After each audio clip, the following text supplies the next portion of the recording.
A little outrageous. And of course, all I want for Christmas is a fat dragon dick. You know, can I just say that I hate how people say dragon dicks as if that's like the generic furry thing, because I have no interest in dragon dicks in particular. Yeah, same here. Of all the dicks, I would so much rather have like a horse cock or some kind of a knotted dick. I would just love a canine cock. In general, yeah. I don't understand, like... It's just weird to me. Out of all the dicks, I don't want a dragon dick. Because dragons are crazy. Yeah, I'm just not into that. I don't know, maybe it's because I'm not much of a bottom, but I'm more into like cock worship than I am into bottoming. Maybe that's why I would choose something like that. I'm not sure. But either way. I'm going to refill on water. I go through this way too often. There we go. I'm just typing My mind is having a hard time processing things today. Paradox, you broke Pharaoh. I'm not ready. How did I break you by... Dude, like I could understand if your mind was broken because like of a weird fetish, but like there's nothing weird going on except for that. It's not breaking. It just today I just can't handle things. I don't know why. What do you do? Boob worship? What? I do. No. Okay. All right. Well, there's a lot of guys who like do breast worship. What is boob worship? Do you worship like bow means down and like pray? No, obviously. Well, I don't know. Like when I think of boob worship, it's like boobs, and like on your knees, like bowing down to them, or like almighty boobs. So I was like, you're like cock worship. I'm like, do you like put the cock on a pedestal? Like, does someone like sit on a pedestal? This is why you're married to someone who lives in a different state, Pharaoh.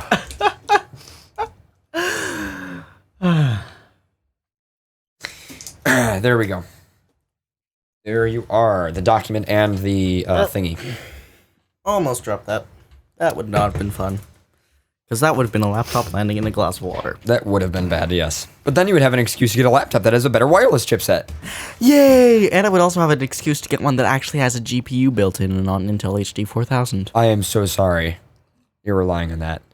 As I sit in front of my my Pentium D. Yeah. 1 minute 30 until our actual show start. All right. Aura, can you give me your computer? Wait, is it just power that's plugged in? Yeah, take it. Nope, his phone's plugged in. His phone's plugged in too. All right. I'm gonna grab it from the screen. Don't worry, I'm holding it very nicely, and I'm gonna put it down on my lap before. I like the Lucario on the back. Yes, I do. Because I'm all about that life. It's a cat. It's a fucking kitty. Oh, Look you're who's using talking. new private window. I know. I like the private window. 1 it's minute private. until 8:15. I just like knocked the cat over and just accepted its fate. That's kind of funny. I wonder. Ooh, this one's resistant. You know, I'm liking these non-IBM standard chiclet keyboards more and more. They're a little bit difficult to get used to for somebody who's used to a lot more resistance, but Yeah. I dig it. I really want to like try one of those new the- Logitech mechanical keyboards. Like, you know, you could argue that there's not that much travel distance, but it is a full 2 millimeters of travel distance. Yeah, yeah. The thing that gets me is more the shape of the keyheads not being the IBM standard really bothers me. But that and the fact that like one of the other big things that's pushing me away from getting a MacBook, although I love like the EFI provisioning, I love the hardware, and I love the Thunderbolt standard, the fact that there's no home end pause and scroll lock key really bother me because I use all of those.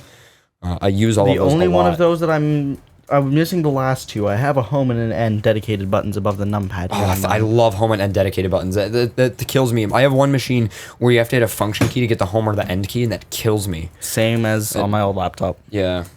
Pause break is the one I use the least, but scroll lock I use like crazy. Pause I use all the time because all of the lighting software that I have uses pause to enable and disable hotkeys. Yeah, I use scroll lock because it's that generic toggle key that you can set for various things. Like one of the greatest things that I use it for is synergy locking. But anyway, God, I am so sick. So for the random tech talk, guys, we're just kind of chilling while we set up here.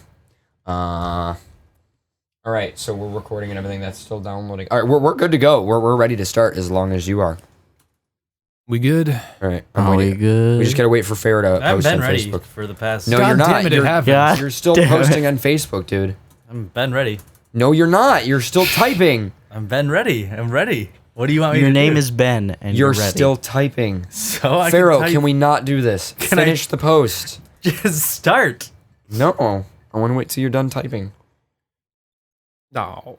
My voice hurts. Not anything about Not you my throat. physically, not your Nope. throat, not your larynx, just your voice. Just my voice hurts. The This concept entity. of you vibrating Yes. air molecules with your larynx. Okay, do I want to stream this interview over SMB or do I want to move it onto that machine? 499 megabytes. Yeah, you know, I think I'm going to leave that. Oh, God. I could stream it over SMB, though. Maybe I'll do that. Samba shares.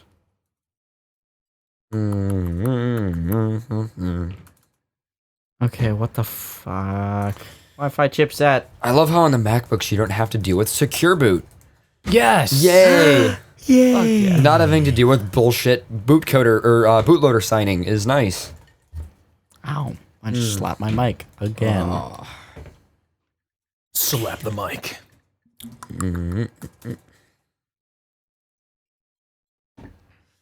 All right, as soon as Farrah's done with that, we'll start. Stared.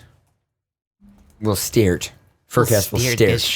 We'll stare it. We'll stare at this. We'll this stare it. new Will a hue. British manufacturing company who That been makes done. really nice tools. All right, Farrah says he's done. Farrah, do you want to start since I'm sick, or how do we want to do this? Sure. Okay. Well, we are recording and everything, so you're all good. Welcome to the end of the season FurCast, episode 187. I am your host, Pharaoh.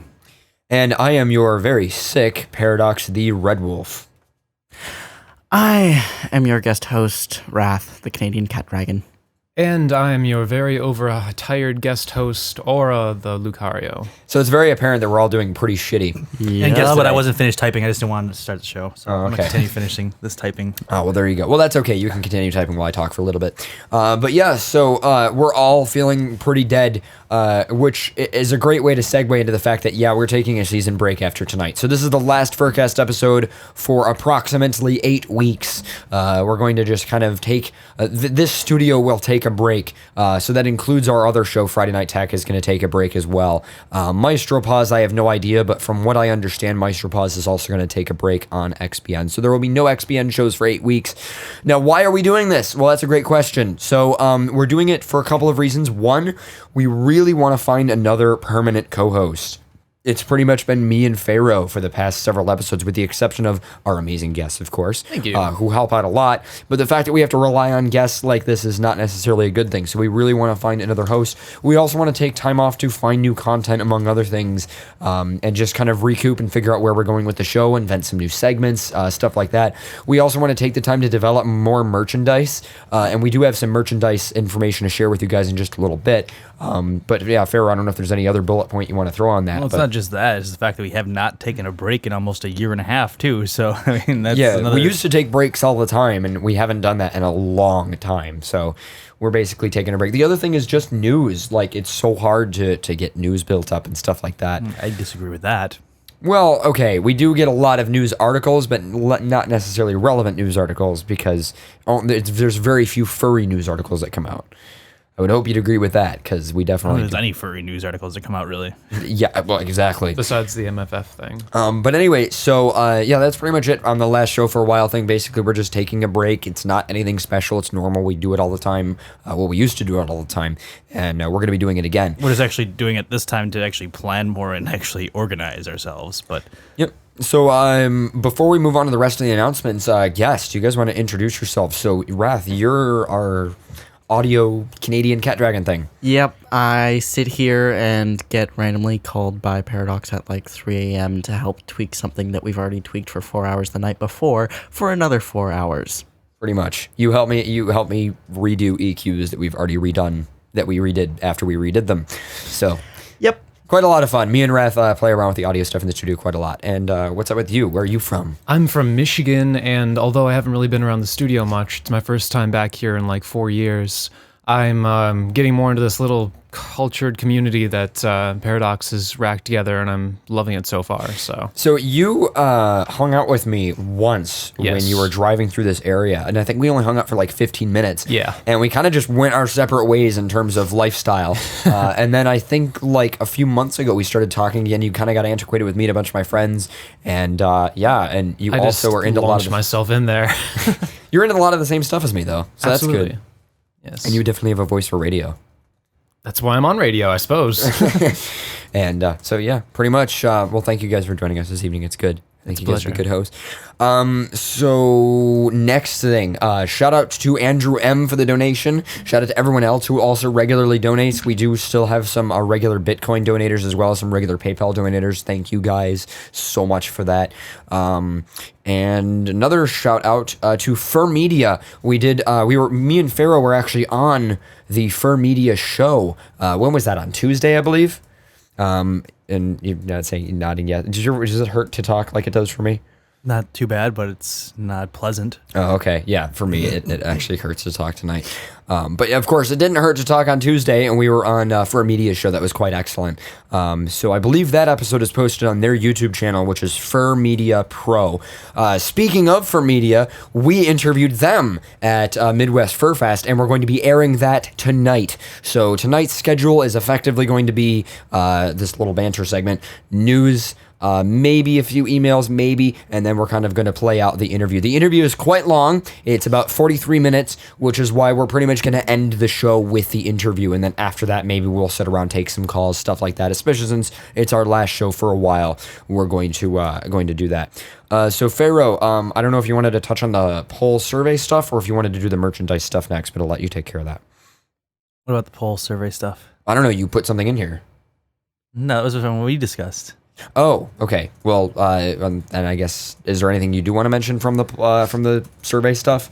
Not from the survey stuff, off the top of my head, it was that we were saying that we missed one question, that we should actually just release a question to everyone else on different social medias to see how they'd like the show to continue as we go on this break. If they wanted to see shorter shows, shorter shows with longer post and pre-shows, and longer shows, or just everything just stay the same. So Okay. that was the poll question that we wanted to get out when. So, we did go through the survey results. You came over. We sat for probably about 3 hours or more, and we did nothing but read survey responses. You guys submitted over 550 responses, I want to say. It was pretty ridiculous. So we do have a couple of questions that we want to add to our next survey. That was our first survey, and it's pretty apparent already that there were a few questions we missed. One of them is the one Farrah just mentioned on whether you guys want shorter or longer shows. We forgot to ask that one. So basically, let's see. One person said in the other response said, let me see. I'm trying to go through. Okay, so one person suggested lower quality streams, or rather more options for the lower quality streams. So we're going to be thinking about that. Potentially not for the video feed. It's really hard to do a lower quality video, but we might release a couple new types of audio streams for you guys. And just for those, because we know there's a lot of people that actually have data plans that listen through our different social medias and stuff like that, and they want something that's not going to kill their data. Bandwidth, yeah. So potentially what we're going to do is release a new mono feed because FurCast is mostly talking, which is not stereo. And we can do a mono feed at half the bit rate, which will be the same quality as a stereo stream at twice the bit rate. So why not just do mono, considering we really barely play any music on FurCast? So that would be an idea as an example.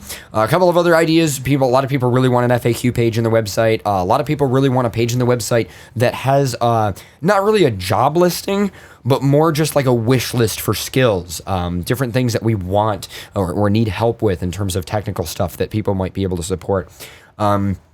And then the other big thing that came out of the survey is what perks to give to our Patreon supporters. If we do one. If we do one.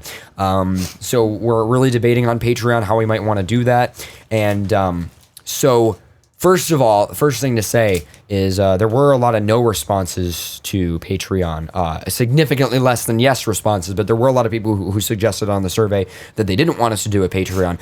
The thing is, guys, the Patreon is going to have absolutely no effect on if, when, or how we do shows. The Patreon will only help us continue to support it, maybe upgrade things in the studio, help us develop merchandise. I mean, even the merchandise that we have now, Farrah had to spend a bunch of money to get started on that.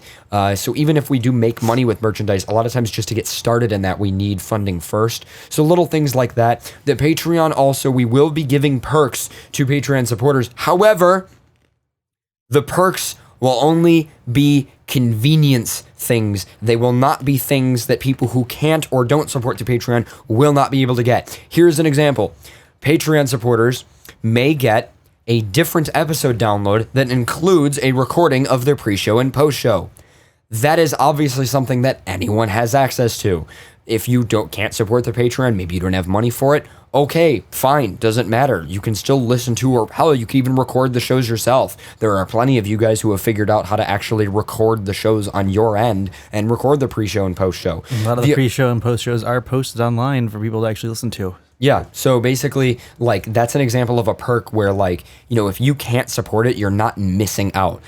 Discounts on merchandise. That means that instead of, marking it up so that we make a bit of money on the merchandise, if you're a Patreon supporter, we'll give you the actual flat price that is, wholesale. So we might not make any money on it, but you're already supporting us on Patreon. So you would get a discount since you're already spending money on us. Special shout-outs at the end of the show. We were just thinking, let's see... we were thinking about doing maybe a separate Skype call-in show for just Patreon supporters, but it would be separate from our call-in at the end of the show where anyone can call in. Yeah, we weren't gonna. People suggested things like, oh, you should get Patreons first priority over call-ins or stuff like that. And we didn't want to. We don't want to do that. Yeah, we didn't want to do anything with the Patreon that would pretty much make it seem like you had to give money for us to notice or even to be a part of the show. And that was the one thing that we were big on, that we did not want. If we did do a Patreon, we didn't want to make people special that did it versus people who actually listen to the show for free. Yeah, basically you don't get any additional interaction with the show just because you have money to spend versus someone who maybe would like to support us but can't. Stuff like that. The other thing is there's going to be tons of different levels. I mean, everything from $1 a month upwards of $10, just depending on how we do it. We haven't really decided on that yet. But basically the idea is the Patreon will give you discounts, a few perks, but none of those perks will be things that anyone who can't pay wouldn't also be able to get if they were just slightly more resourceful. So it's just convenience stuff, really, that we're going to provide to Patreon supporters. Yeah, that's if we even go through with it. But if we even do it, yeah. So we'll have to see. But yeah, like I said, it has no effect on how we do our shows, when we do the shows, nothing like that. FurCast wouldn't change. We wouldn't, some YouTubers will actually do it on a per episode basis for support. We would never do that. This is just going to be basically kind of like donating a regular amount on PayPal, but just a little bit easier to set that up because it's Patreon, and that's it. Anyway, so the next thing is the merchandise stuff, so I guess I'll let you talk about that. So if you followed our Facebook or Twitter, or if you actually followed the Twitter, you actually got a preview of what it was prior to this show right now, but I went through and actually, I'm just explaining. Oh, no, okay, it's fine. It's fine. Okay, you can hold it, just don't show it yet. Don't show it yet? Yeah, okay. I wanted to explain. Ooh. Okay, explain it first. So if you followed the Facebook page or anything like that, we decided, or I found something really unique, really cool online. And if you're a fursuiter or anything like that, you know about badge holders and similar ideas like that. So I wanted to try something that was more furry related, and I wanted to actually have a FurCast badge holder. I actually got a prototype and I wore it at, I believe it was AC, or I did wear it at MFF too. And I got to I think it was MFF, I only wear the prototype, but I got to wear the prototype, got to fiddle with it and see how durable it was, and it was quite awesome. It survived CJ and Sozin and a bunch of other people tugging on it, pulling on it. So that was the first thing. I wanted to make sure that it was stable before I went through with it. And so we did a little campaign on the Facebook page, and I had a few different color minds and let the fans vote on which color to choose. And one color kind of surpassed all the rest by quite a bit. And now we have a designed and printed FurCast badge holder. So this badge holder, first of all, in the front, it has a little transparent pocket where you can put the badge, obviously. You can open it up. That's that crispy and Velcro. clean. So inside here, there's a huge pocket where you can put like a phone. It'll fit even a decently large smartphone, actually. For reference, it will fit an iPhone 6 Plus or a OnePlus One Android phone. Can he fit his phone in there, right there? Just So that this is a OnePlus One Android phone right here, and it fits completely inside, and I can close it. So there you go, if that tells you anything. Then there's also a zipper pocket, which is almost the same size, and then it has all kinds of pockets in the back and stuff like that for possibly a key card for your hotel, stuff like that. It's extremely durable. The little neck thing just snaps. So if it ever gets tugged, it'll just come right off your neck. But if you don't want it to do that, you can very easily tie this and just twist it that's around. how I did it. Yeah, and then the badge holder will never come undone. It's extremely durable. You can actually fit it over the fursuit head itself. Yep, you can actually fit it over a fursuit head. It is large enough to do that. And it's basically a dark neon blue with a orange FurCast logo on it, and it looks absolutely fantastic. Dark And neon. I have to give a special shout out to Koji, who decided helped us with the design. I just kind of pleaded with him. I was like, "Can you help me with this? Because there's, I really want to try to get this done." And he was like, "Oh yeah, I already have all this stuff." All right, so Pharaoh, so how can I get it? Where can I get it? that information will be available soon enough. So. Soon enough. Okay. So people are going to be able to buy these, right? Yes. Okay, anyone can buy these. Yes. Soon. Yes. Okay. So if you want a FurCast badge holder, they are coming soon to a somehow place on the internet that you can purchase it near you. In addition to giveaways and things at cons, I'm sure. The color is a dark navy blue with orange font, and Yes. it's on Twitter right now, but I'll post it on Facebook later as well. There we go. And do we have any other shout outs or information before we move on to news? I just to say though that one of the main reasons I even wanted to do it is because I, as a fursuiter, struggled to hold my key cards because I have no pockets, or I didn't want to carry a backpack with me with my fursuit. And most of the time, my phone or wallet sat in my shoe paw when I ran around the convention, or in my sock while I was in my shoe. And it was not the most pleasant place to put a gigantic Android phone. Yeah. Let me just tell you that. But that was one of the reasons I wanted to actually get something that could actually hold a phone and different money and other stuff like that. So I enjoyed it. So Yeah, it definitely seems to be a really convenient thing. The other thing I like about it is because it's two strands coming from both sides of your neck going down, you don't have that rotation problem. I mean, when you go to cons and you're walking around and your badges are all flipped around and stuff, that's the cool thing. And the other thing is, badges just flip. when you need to walk around, the fact that you can just walk and it's just on your chest and you don't have to worry about it means that it's easy for security to see and everything like that. So definitely really convenient and really well built. Badges. So, who is ready to move on to news? Are you ready to move on to news? Badges? I love badges. Yes, I love badges too. Are you ready to move on to news? Yeah, just this badge looks a little different. I mean, it's not blue as I like. Yeah. God, It's a really damn it. nice badge, though. I know, it's really... This is very bad reference for radio. It's pretty accurate. I know, pretty accurate. Why don't you go ahead and read some news? It's a tour. Yeah, and then I'll switch over to our... we're all sick. Yep. Great show, guys. Sickcast. Welcome you to the end of 2014. I'm doing the interview, too. What? Are you doing the interview all in one, or are you doing it Did you listen to me at all when we started? I never listened to you, Okay. to be honest. We're doing the interview at the end of the show. Oh, okay. Okay, we're going to end the show with it because Oh, I it's thought 40 I minutes. thought we were going to do like half of it in the No, beginning. we're doing the whole thing. Oh, we, all at we once? discussed this on Telegram. I felt like I did not discuss this. You with discussed this with us. Did I really? Did I Yes, you respond, did. or did you just kind of tell me and then I just kind of did not respond? and you Also, just a assumed? hilarious badge that my friends got for me is on the video feed right now. It's so wonderful. I was wearing it until he took it off my chest. Anyway, so you're going to read that article? Yes, I'll read this article because it's actually somewhat fur related, and it was on a bunch of different places. And Yes. Huffington News actually reported on it too.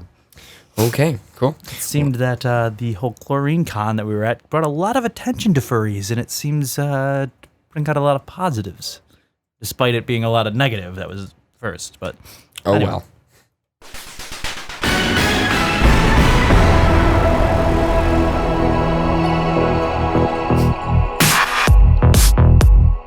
News. Sick news. Furries set the record straight. Damn straight. straight. There's nothing to be afraid of. I love how that's in the article. Once again, it's that kind of passive, like, furries aren't weird. No, we're not into that. Like, why do you even, like, I don't know. Furries and the media stuff makes me so frustrated because I just don't care. I like being weird. I like being weird. I'm just, I don't know. I'm not as weird as you. I don't know, maybe I am. Probably weirder than you, but you're weird in a different way. I don't like your weird. I like my weird, but I don't like your weird. I don't support your weird. You know what I don't like about your weird is your weird criticizes my weird, whereas my weird does not criticize your weird. I would argue. Oh, my weird definitely criticizes your weird. Because my weird doesn't understand your weird. It conflicts. There's just like a weird barrier of like oil and weird and lube. Anyway. Perfect. It is frequently said that it is only human nature to fear the unknown, to assume the worst of the unfamiliar. I disagree. I'm someone who always assumes this that. Is the weird's conflicting. Shh, just keep your weird over there. I'll keep my weird here and I'll get through this. Perhaps no group of people are more familiar. It says is more familiar, but I'm correcting the grammar in this news article because they did it wrong. Perhaps no group of people are more familiar with this tendency than the furry community. For most in the general public, their knowledge of furries, individuals who share an interest in fictional animal characters that walk and talk like humans, stems from a 2001 Vanity Fair article, a 2001 episode of MTV's Sex 2K show, and a 2003 episode of CSI. All of which presented the community with a sex-focused subculture, a sort of fetish community for sex and fetishes.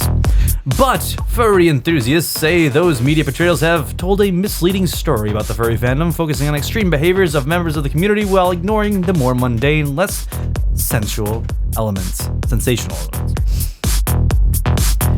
Last week, we're back in the headlines when 19 people were taken to the hospital due to a chemical chlorine gas attack at Midwest FurFest, an annual Chicago area furry convention that attracts thousands of participants. Photos of participants wearing full-body fursuits ran through the Chicago area's biggest local stories, as well as incidents picked up by national coverage as well, and then international.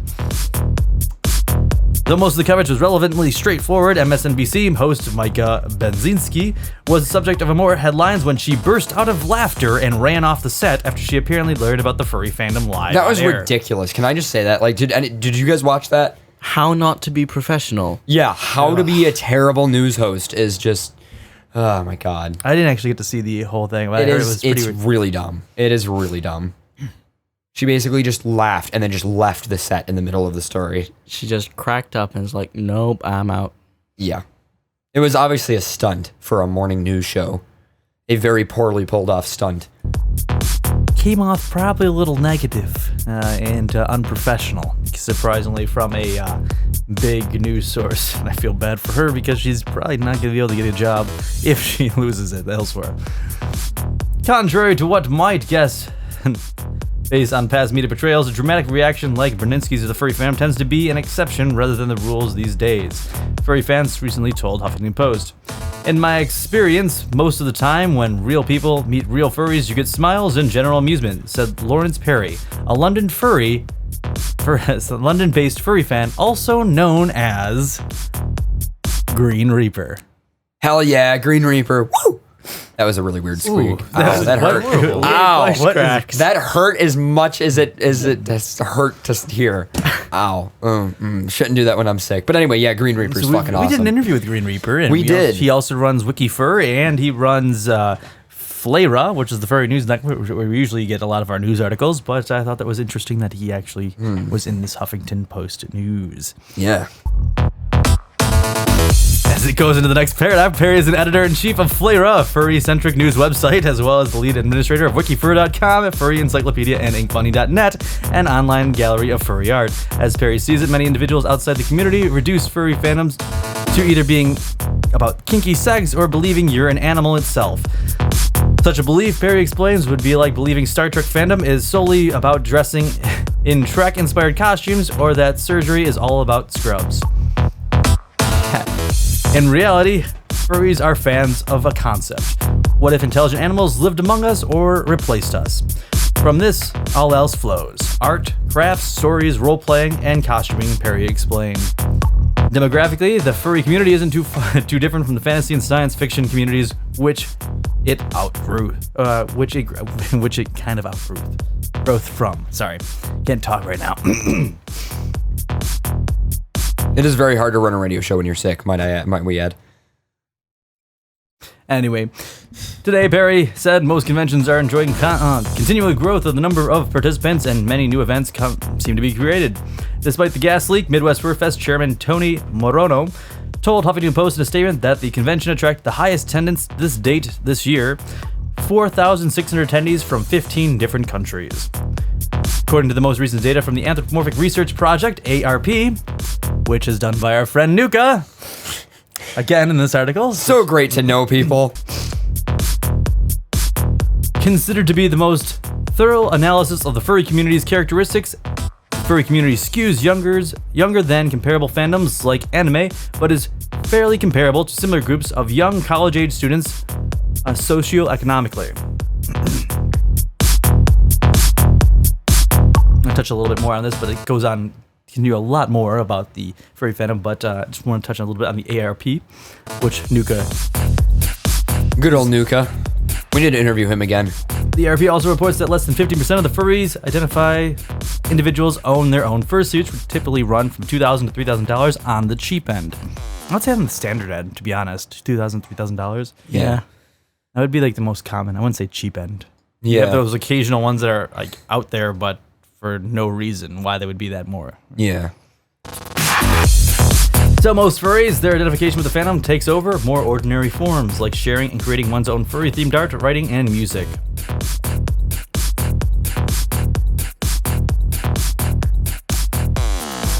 As for the underrepresentation of females in the furry world, Dr. Courtney Nuka Plant. Here we go. He's a doctor now. He got his degree. Congratulations, Nuka. Awesome. Lead researchers of the ARP said the discrepancy can trace its roots to demographics of science fiction convention communities that started in the 1970s. Plant said that he believes the community is well on its way to seeing that change, however, as more females continue to get involved in the online communities and at conventions. Lucas Raymond lives in Toronto, as well as the creator of the Furry Notes Furry Music Podcast and organizer of the Camp Farrell Wilderness Summer Camp. Potteroo. Yep. Good old Potteroo. And is also working on another podcast called The Furry Life. Potteroo. See, like that's why I like this article, because it touches on like It touches on people we know. Yeah. Like we all personally know these people. It's great. Modeled after the popular Ira Glass hosted NPR program The American Life. Raymond identifies as a gay and has been with his partner, who is also furry, for 17 years. There you go.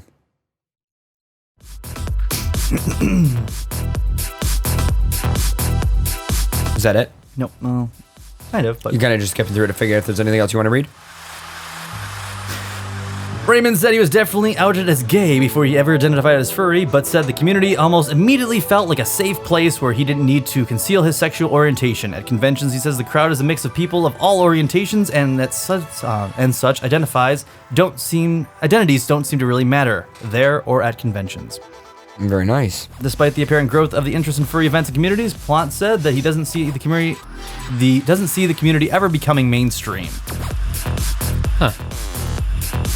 All right. So in that case, I guess we're ready for another article really quick. And this one is a comedy ridiculous article, but it's kind of fueled by something that I feel is slightly furry related. Before you read that, I just wanted to read the last paragraph. Oh God, Pharaoh. You kind of just interrupt me all the time. Because I'm trying to move things along. I know you are, but I'm Yeah, sick. well, I'm there you go. reading a little slower than I normally do, and I apologize. Okay, don't explain it. Do it. Raymond, however, sees the progression of the furry community. The bottom line, he says that furries are just like everyone else. When you see the sports fans or fans of bands at an arena during a game or concert, you're probably not seeing them for the way they look 24/7 at work or at home watching TV. Raymond says furries at conventions are no different from sports fans wearing a cheese head or a person all gothed up at a dark music show. The only difference is that one is culturally accepted and the other, I guess, is shocking for some to see. There we go. And there we go. All right, so crazy, ridiculous news article coming up next.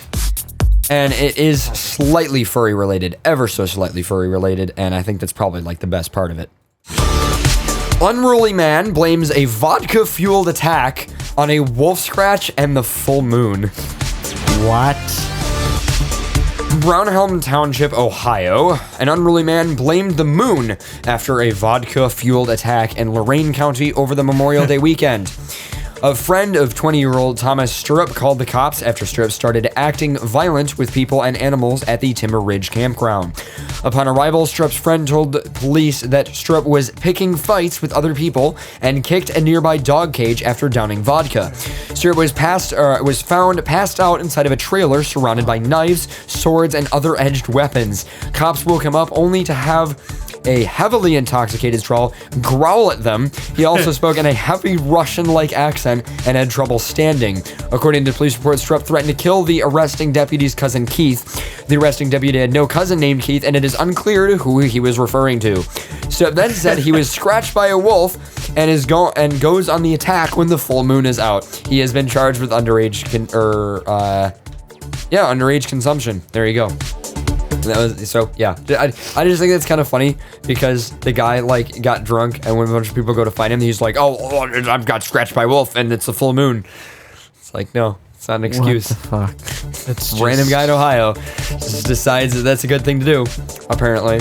Before I was going on the Amtrak train to get over here to New York, I heard a rather foreboding story about somebody who just snapped in the middle of a train ride and thought everybody else were just devils and demons sent from hell and just stabbed everybody in the train. Oh, so like a normal ride on the Toronto Transit system. Yeah, Oh, absolutely. Sounds like a pretty normal train ride to me. So the only question to that is, if you see one person get stabbed with a knife, how do you just like not or nonchalantly It's just called- not stop that person? It's called and He let Has him- a Knife, You Don't. I feel like you have. It's called You're Too Busy Texting to Realize It. I don't know. I feel like you have objects that you can throw when you're. Oh, on that the guy train. just got stabbed. Well, I hope he doesn't come I up feel here. like I don't know. I myself, if you can't run away from a person that has a knife, then the best bet is then to fight the person with a knife. And I'm assuming that there's luggage or some kind of stuff that you can use to attack a person with a knife, unless he has a fucking like samurai sword, which then in case you're just fucked. Well, Because what sort of train was it? Was This it like was an Amtrak train. Amtrak? Okay, then there would be carry-on luggage, so yeah, what the fuck? that's the only what the fuck I need to add to that story is because, you know, obviously you're seeing one person get stabbed. It's like, Well, if they come maybe from we behind, should do though. something. And then if you see like the second person get stabbed, and I'm not sure how many people actually got stabbed, but like, as you see, he's just progressively just going down the aisle and just stabbing everyone. I feel like, Poke. Like, hello. I just want to touch you No, with no, this. it's the commuter train effect. Everybody is staring at their smartphones with their headphones on max. Oh, so maybe the person just got stabbed and they're like, oh man, I got stabbed on the train. Well, this is normal. We're on a train. You expect this to happen when you ride the train. And maybe that's why people just weren't shocked because like, man, I probably should have Man, flown. just Does anybody have a Wi-Fi hotspot? I need to send someone a message that I got stabbed. Oh, wait, on I a should post this to Instagram. Yeah. Stab wound. Hey, check out my stab wound filter. What filter should I use for this one? No, they Oh, have let's put some complimentary lens Wi-Fi on the flares. trains now. Oh, what? Not on the They train have I was in. What? Depends on the train, but usually they now have complimentary Wi-Fi. Well, maybe that man was just upset. Well, maybe because they he didn't have complimentary Wi-Fi. And And maybe he was- That's why I was upset. Yeah, I would be upset. Especially if I was told and then, you know, didn't have it. I mean, I wouldn't know if I would go on a full rage of stabbing everyone on the train because of it, but, you know, you never know. I mean, you can have a bad day. Yeah. So there you go. Anyway, I have an article next that Pharaoh's not going to like, but I also An think article? we should skip back to you first. Yeah. So we'll do that. I have a few, actually. I don't know which one. Which one you want to pick? I want to actually I have two short ones. I want to do this one just because I fucking love America in this sense, because people are pissed off about the whole interview thing. So For those of you who are listening to the show way in the future, what he means by the interview thing is the whole like Sony hack North Korea movie that kills Kim Jong-un parody thing. Basically, Yeah. there was a movie that Sony is working on called The Interview, in which Kim Jong-un gets fucked up.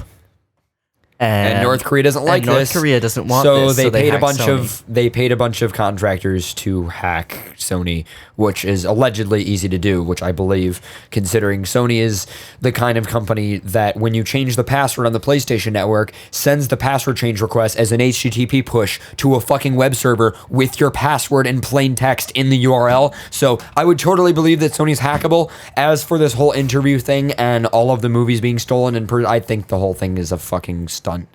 Not to be a conspiracy theorist, but I feel like Sony did get hacked, but I think the rest of it's all bullshit. Anyway, so Pharaoh, you want to read this article? It looks pretty ridiculous already. The interview. Porn parody is now really gonna upset Kim Jong-un. Hustler bus.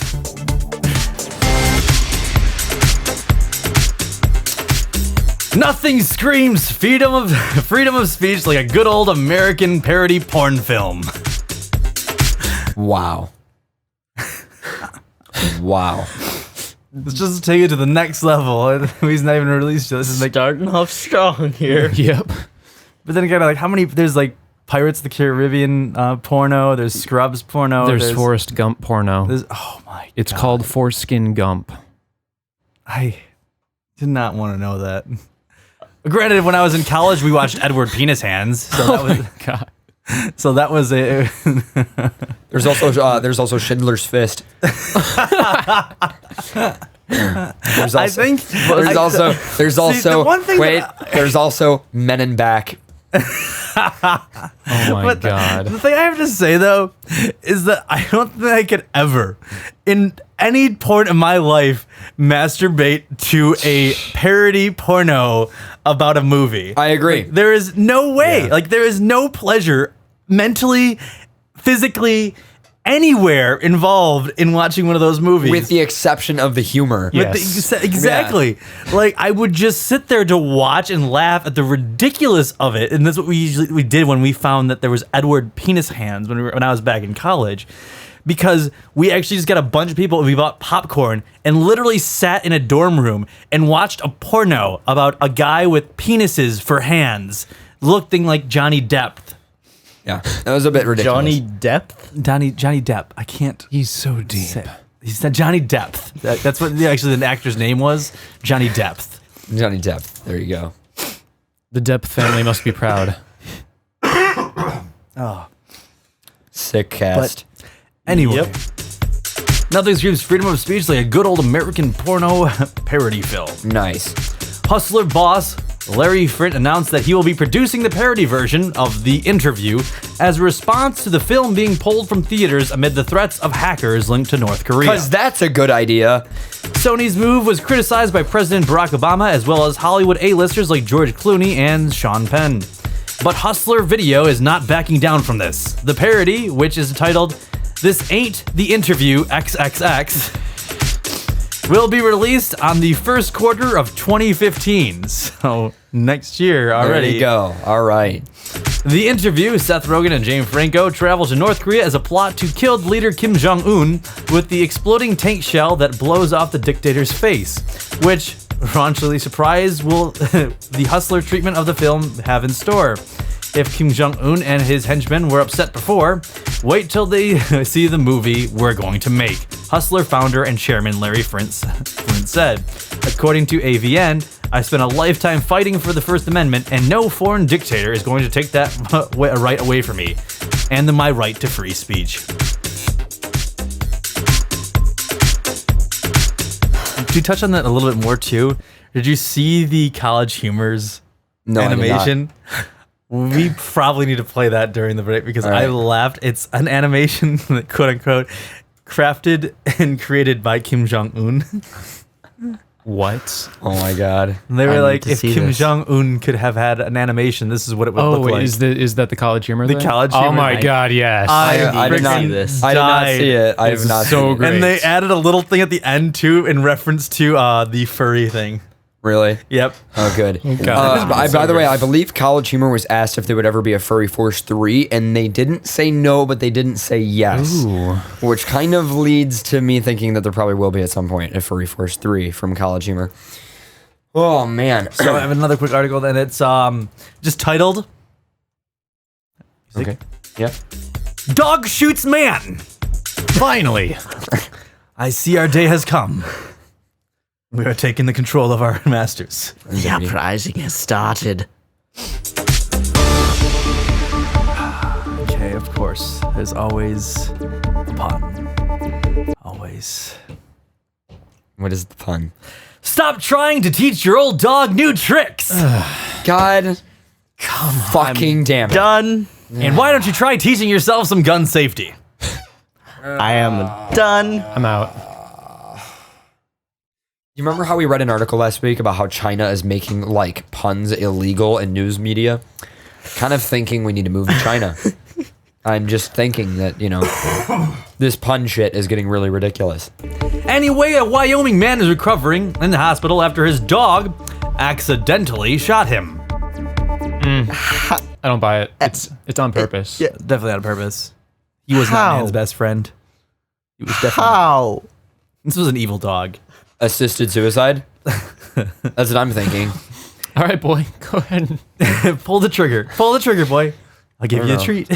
I'm thinking what it would have been is like, I'm trying to think how you would do that. Let's see. How does if the you put yourself paws, against like- a wall and then you have like some kind of like a mechanism where if a platform moves down with weight on it, it would pull the trigger, and then you put a That dog would treat on the actually platform, be a really and then easy mechanism to build. that would be a really easy mechanism to build, and then all you have to Wait, do is call can your we dog to come get pause? the treat, and then it would shoot you. Can we pause for a second What? here? How would a dog pull a trigger with paws? No, that's the idea. That's the idea, You is have you the wouldn't. gun mounted in like a support structure of some sort. so pointed glad at- But it no was one the noticed that dog. It pun. was the dog, though. Okay, God. okay, come on. I mean, I'm so Wait, glad no we're one trying to- noticed wait, that pun. wait, that wait. What? Wait, What did we miss? Did you miss when I? okay, You try were say it again. talking. I don't even want to. Say it again. I was like, can we all pause here? And then I said it okay, again. That's not a pun, though. Is that a pun? it's just bad writing. It's just bad writing. Yeah, Okay. that's using a word multiple times in the same sentence. yeah. I meant We'll fix it in post. AWS. We'll fix it in post. We'll fix it in post. It's okay. Anyway, can you read this terrible article now? Okay then.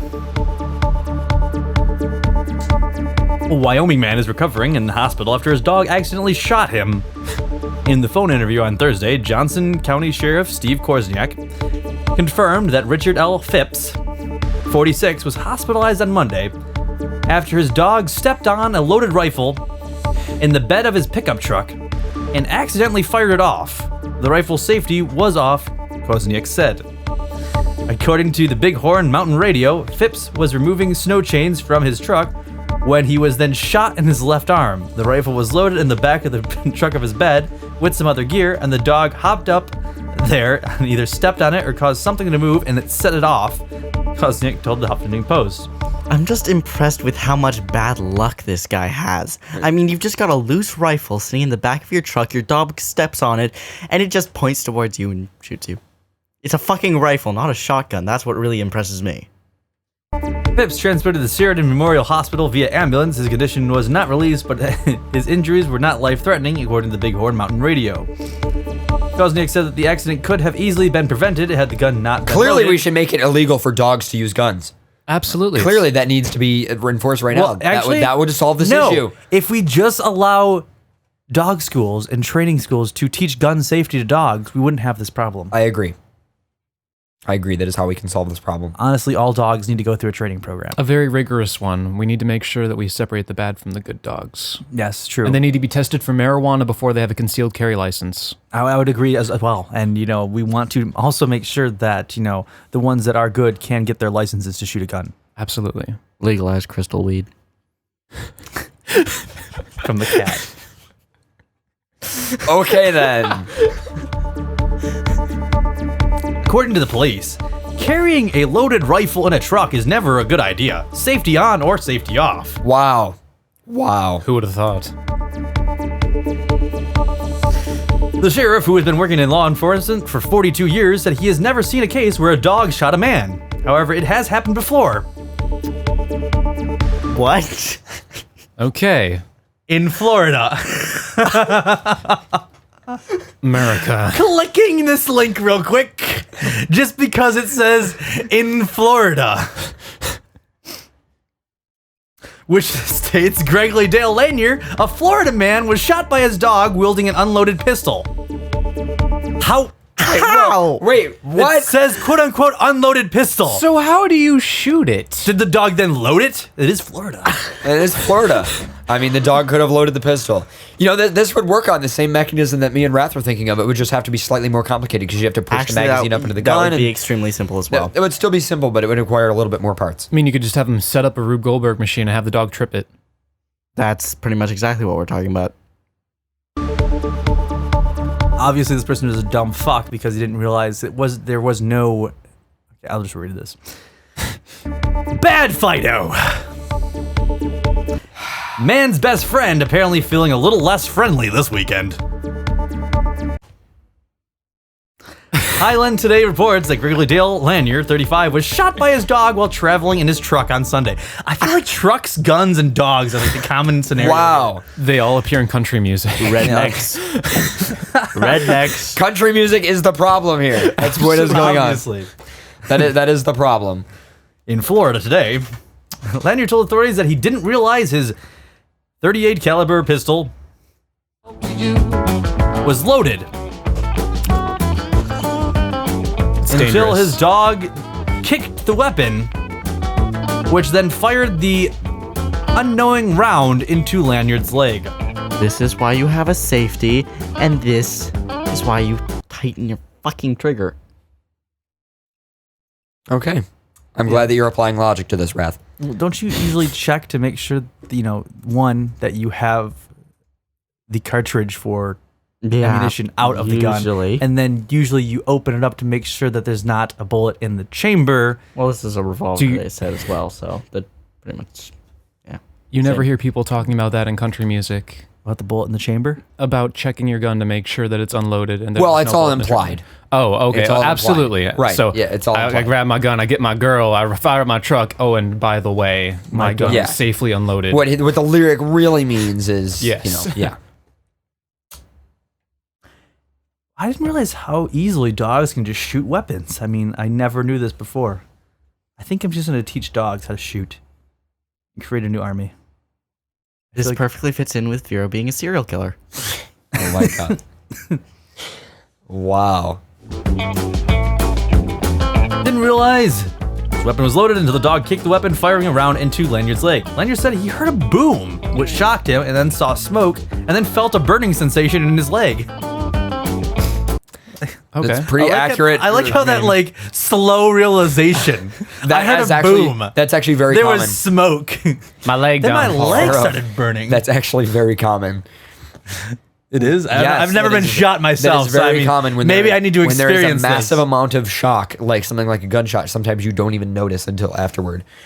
It actually takes you a few seconds to. I can get that from the shock, Right. because the pain is. But when the boom happens at the same time and it distracts you and there's that massive shock of pain, you don't notice it instantly. I'm just saying, it's common. Okay. Yeah, okay. Again, I haven't been shot before. I mean, I'd rather not experience it, but if I ever do, at least I'll know that'd be like, damn, I'm shot. You got a dog, don't you, Paradox? If your Shit. dog shot me, I would kill it. Because it is the smallest piece of annoyance ever. Don't ever have that. I feel like that dog is a serial killer. I feel like if you gave that dog a gun, it would kill everyone. Those eyes have seen some Honestly, God, I feel like if a gun was in this house and that dog somehow got possession of it, it would just kill everyone. Yep, most likely. There would be no survivors.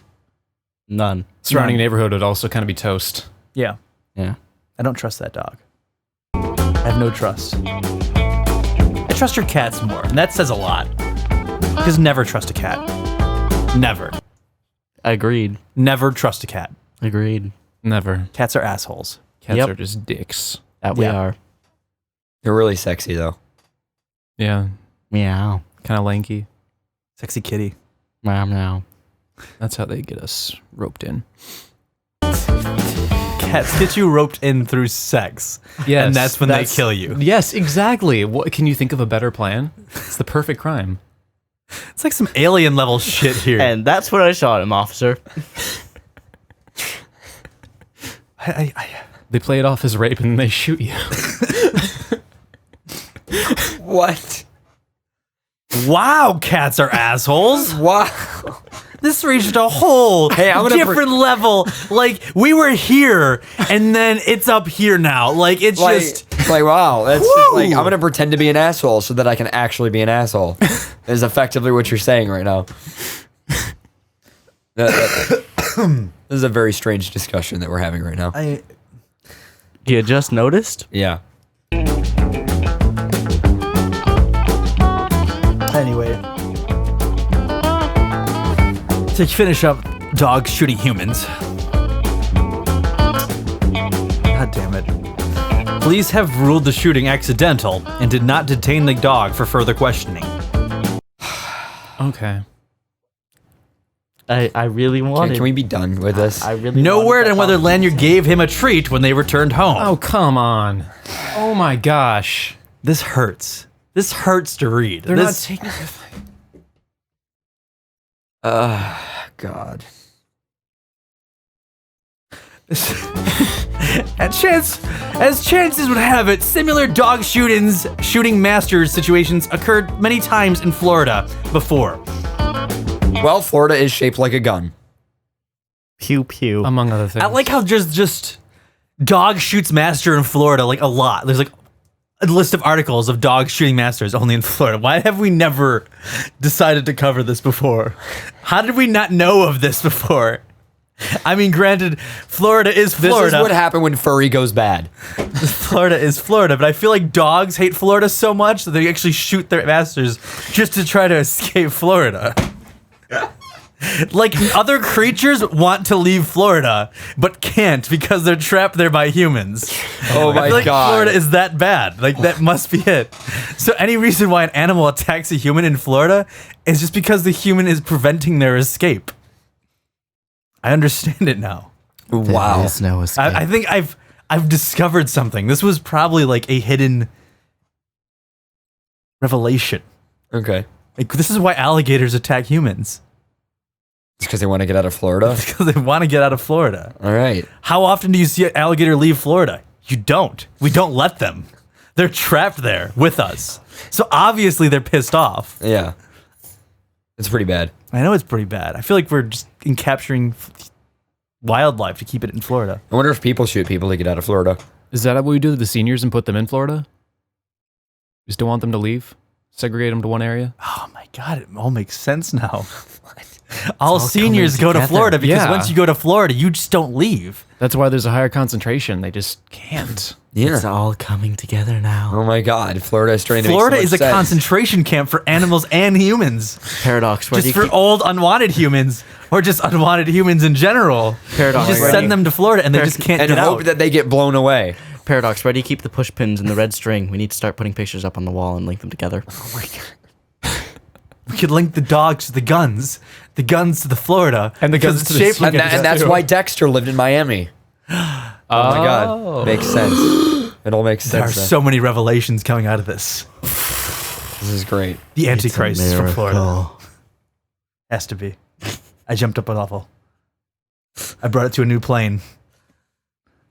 So my only question is then why do Cubans go to Florida? Because obviously Florida is better than Cuba. So It's like a small step up. So are we saying that Cuba is like Florida plus? It's like Florida extreme, like Wouldn't it be Florida minus? Florida minus. It's Florida plus import tax. But they do have good cigars. Yes. Yep. I thought those were only illegal. I thought they were only coveted because they were illegal. There's like nothing special about them, is there?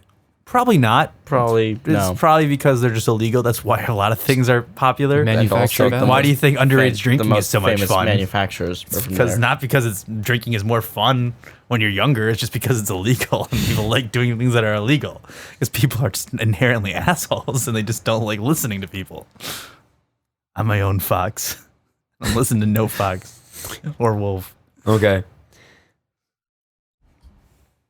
Show title: Negative Florida. Yes. Negative Florida. I like it. Anyway, there are many dog shoots master occurrences in Florida. Billy E. Brown, 78, was shot in his thigh by his dog as he drove a deer hunting spot in Paso County. The bulldog named Ellie apparently became excited and knocked the rifle, which shot the man. Excited. I like these dogs play it off pretty good. And apparently all of their owners don't know what the fuck a safety catch is. But obviously, there's more inherent. Like, all you have to do is just act excited. I wonder if that works with humans. Can you just act really excited and then kill someone or shoot someone and just be like, "Oh my god, so sorry, I was just excited." Would it work? As they bleed out. Would it work as an accident if you were just really overly excited and then very apologetic afterwards? I plead serotonin. Has anyone ever done this before? I'm pretty sure at some point. I mean, research would. I'm pretty sure it's called being a psychopath. I mean, if you're getting really excited to shoot someone, well, inherently, no. See, you have to play it off. You can't say I was excited to shoot someone because then that, functions against you. You just gotta say you're really excited and you accidentally hit the gun and it shot someone. Therefore, you can get off scot-free like these animals do. So would that work if you were dressed like an animal, though?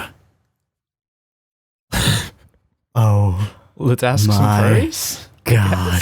Could you get away with it if you were in a fursuit? I feel like you could. I feel like it would just be adorable. I'd be like, he was excited. Look at this cute doggy. You just have to you just have to crouch down beside them and be all like, pony face. Yeah. So never give a fursuiter a gun is what I'm getting out of this. Just never trust a fursuiter with a gun is another thing I'm getting out of this. You see an awkward bulge in a fursuit, run away. Never give a cat fursuit. That happens a lot. I mean, okay, well, awkward bulges in fursuits are normal. It's if you see I usually run away when I see an awkward bulge in general. But I mean, if it's around the back, it's like a rectangular one, yeah. Well, you never know. It's furry, so I mean, you can't really judge a bulge. They could. I mean, they could just have a side dick fetish. Oh, absolutely. Side. Look at those hips. That's great. How would a side dick function? I don't know. The same way as a regular dick? Why are you judging someone's fetish, Pharaoh? I'm not judging a fetish. I'm just judging how it would function just in general. Okay, so then please explain to me Vor. Obviously, confined spaces. Well, Vor is more about not really a dominant submission thing, but it's more just. I thought it was just about being in love with wet confined spaces. I feel like if I got a chest and filled it with a moist material and then just locked someone inside it, they would be very happy. I don't know, because there's only one type of Vor that I like, and I don't like regular Vor. I also don't like regular Vor and only like one type of Vor. But the thing is, what moist contained space would you find yourself in normally? Around a bus, here? A train? A furry convention? There we go, everybody. Okay. All right. Okay. Calm down. So, wait. Again, we're jumping into different things here, which I'm okay with this discussion here because this is an irrelevant discussion. But you said there's different types of Vor. In my mind, all I thought was confined space, moist. That was my first type of Vor. And then you said there's different kinds of Vor. And then I'm thinking, maybe they just like to be burned by acid, and then they just want to be tossed in a tub of burning acid or something. That exists. There's hard Vor, soft Vor, anal Vor, cock Vor, tail Vor. Tail Vor. There's what other types are there? There's breast Vor. I've seen limb Vor before, and I've not seen breast Vor before. Limb Vor I've heard of, but I've never seen it. Let's see what other types of Vor are there. I think there's Vor that involves. Vor. There's Vor that I already mentioned that one. There's also Vor involving magic stuff as well, I think. Well, isn't that the whole point of then you're still in a tight, confined, moist, wet space? Well, tail Vor, I mean, is it and then there's also soft space then. What about soft space, unbirthing and stuff like that? Is that Vor? That's unbirthing. That's not Vor. It's still going inside of a moist chasm. I don't think that Vor has anything to do with being in a moist, confined space. I honestly don't think Vor. At least I would say that most Vorophiles don't focus on the aftermath. They focus on the process and the idea of one character being consumed by another being. Right. It's the consumption that is. So then let's do a test. We can just grab people who are into Vor and then throw them into a very moist, confined, dark space. like very I tight, don't think that would work. No. and see if they get off. If they get off, well- then obviously we found out the core of the fetish. The ideal vision of vor, though, I feel, isn't that just moist, confined, and pitch black. Obviously, I mean, if you took traditional vor and applied We'll put a it to real subwoofer life- against the wall to make grumbling belly noises. But like in real vor, you wouldn't have any, air to breathe beyond what you're kind of pushing in with you as you go. You would in. also be being actively digested. Yes.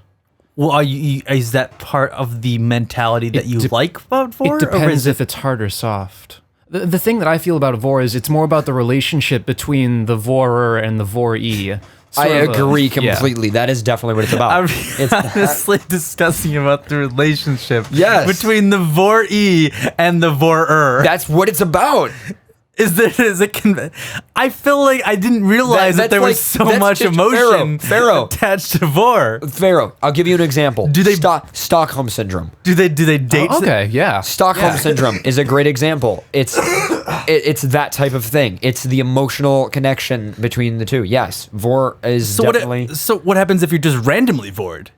Well, then it could just be. Well, then it could go back to that more carnal. I like being in wet, confined spaces. I mean, Right, but yeah, there's different types, but that's the So thing. there's is love like, vor. So you fall in love. well, with a your lot of vor that I see happens after sex, so it's kind of like you have sex with the character and then you vor them. So it's kind of afterglow. right. It's sort Well of spent. Sort of. It's more like. I guess what it is it's also a complete submission because it means that you're being used, right? Like it's kind of like, you're letting the person on top use you and then eat you. But there's also the twist where the person who's on bottom then eats the person who is on top. I've seen that too, so I'm not really sure. But it's sort of like cockvor, but cockvor is less focused on the vor stuff and more focused on purely just on like cock related stuff. As for anal, I'm not sure what the logic behind that is. humiliation. Well, I mean, Potentially humiliation. That actually could work. I'm not really sure. It could also be the aesthetic of it, because inside of the ass is a pleasant place to be. And what if it was Pleasant like or that? unpleasant? It's pleasant for me. I enjoy it. I mean, on occasion, I've been known to. I feel like an inside an ass would not be a pleasant place for me. Well, to be. okay. Again, ideal versus actual. You're not going to actually go and crawling inside somebody's Lemmy ass. wings. Ideal, Lemmy wings. Lemmy wings. Lemmy wings. ideal versus what? Like, what would be? Are you saying that like you would rather be in an ass versus something else, like getting shot or 9/11 happening again? I mean, what is the ideal? Ideally, against what reference? Okay, well, if you're talking about different types of vor, you could either be in an ass or you could be digested. There's the ability to go back out of that. I mean, in terms of ideal. Well, I've seen like cockvor where then the character comes and then the cum is kind of like a gooed version of the person, and then they can kind of. Oh, that's a good. That deals with transformation too. Oh, that is a Just waiting transformation for you thing. ahead. Hurry onward, Lemmy And wings, Pharaoh's- or soon yeah. you will.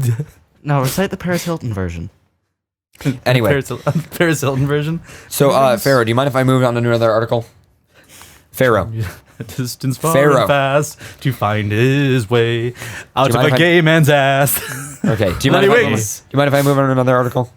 What were we originally? I didn't even get to finish the article that we We were don't on. need to finish it, Pharaoh. We've talked about it enough. What? We don't need to finish it. There was a topic that we got on before.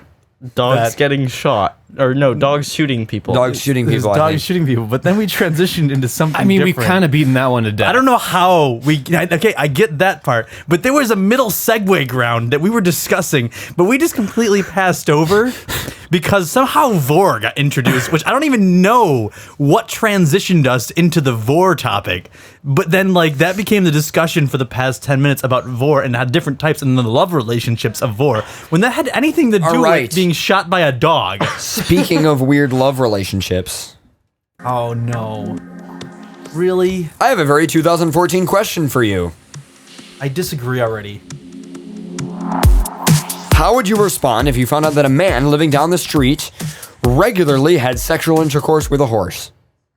Would you be morally disgusted, consider him and his behavior an abomination, turn him into the police? This would be an option for the roughly 3/4 of states that, for now, treat bestiality as a felony or a misdemeanor. Or would you perhaps suppress your gag reflex and try hard to be tolerant, liberal, affirming, and supportive? Maybe you'd even utter the slogan that deserves to be immortalized over our age, is an all-purpose motto and mantra, who am I to judge? thanks to the New York Magazine, which recently ran a completely non-judgmental 6,200-word interview with a zoophile, which we read on the show, who regularly enjoys sex with a mare, on ironic headline, What It's Like to Date a Horse. These questions have been much on my mind. They should be on yours too, according to the thisweek.com article. Because this is a very big deal in cultural and in moral terms. No, not the fact of bestiality, which is like incest, has always been with us, but the fact of an acclaimed mainstream publication treating it as a matter of complete moral indifference, aside, of course, from the requisite concern about animal abuse, non-human analog to pervasive emphasis on consent, and the only relevant moral criterion for judging sexual behavior. The interview dispenses with this worry by informing us that zoophile regularly brings his equine lover to orgasm orally, or that she often initiates the act of intimacy, showing that she appears to enjoy the sexual interactions. Am I worried that a large number of people will soon choose to shack up with their pets or farm animals? No, not at all. I can't imagine that very many people would ever be drawn to bestiality, no matter how casually it is treated in the media. Why, then, is the New York interview a big deal? Because it is perhaps the most vivid sign yet that, in effect, the United States, and indeed the Western world, is running an experiment. One with very few, if any, antecedents in human history.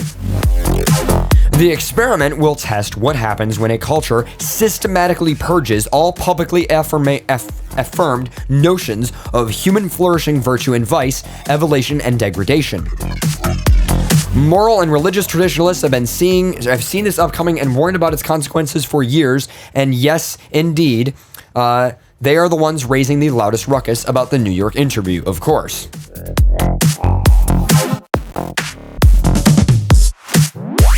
I share some of their concerns, but there are at least two problems with their analysis of the experiment. First, the trads are wrong to blame the purging of publicly affirmed notions of human flourishing on the spread of relativism. Viewed from the inside traditionalist notions of virtue and vice, a culture that seeks to redefine normal to include zoophilia might seem like a culture defined by relativism, but it isn't. Rather, it is a culture fervently devoted to the moral principle of equal recognition and affirmation. In a word, to absolute ethic of niceness. Moral condemnation can be mean and therefore is morally wrong. That's the way growing numbers of Americans think about these issues. Of course, these non-judgmental Americans would think differently. They would continue to publicly affirm notions of human flourishing and condemn acts that diverge from the norm, if they confidently believe in the foundation of these judgments. But increasingly, they do not. Judeo-Christian piety used to supply it for many, but no longer.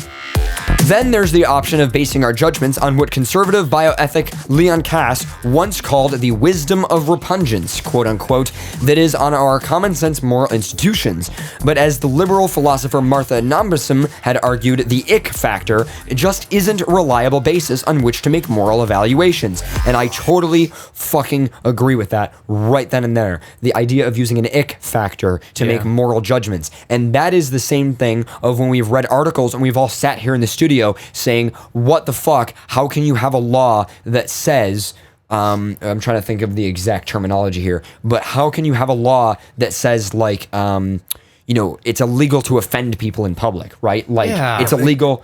Right, like the whole, Britain thing where it's saying the face sitting and stuff like that is illegal, and going through, and there's a bunch of other stuff that we were actually reading where we read articles on different topics of just different sexual acts be considered, what was it? Not morally, it was disturbing or it's like anything that is obscene or whatever. It's like if it's obscene, then it's illegal. And it's like, well, who the fuck defines what obscene is? And that's the same thing here. And that's one of the reasons I'm reading this article, guys, by the way. It's actually less to do with zoophilia and more to do with how morally you judge it with relative to society and culture, which I think is the more important factor. The ick factor just isn't a real... Oh, go ahead. Did you have something? I was going to say that this is actually a good article in that sense, because I thought we would go a different route with this article, which I was going to disagree with, but like the way this article actually perceives itself as talking about just the morality of just different things. Even though I'm opposed to, You're opposed to zoosexuality. Obviously, I'm not opposed to zoosexuality. We've had these discussions before, but that's what I like about this, is it's kind of more getting into the moral basis of how you judge such a thing.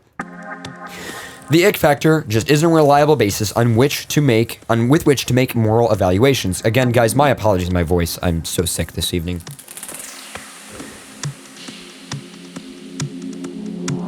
And we know from lived experience that interracial romances once seemed icky, but then they didn't.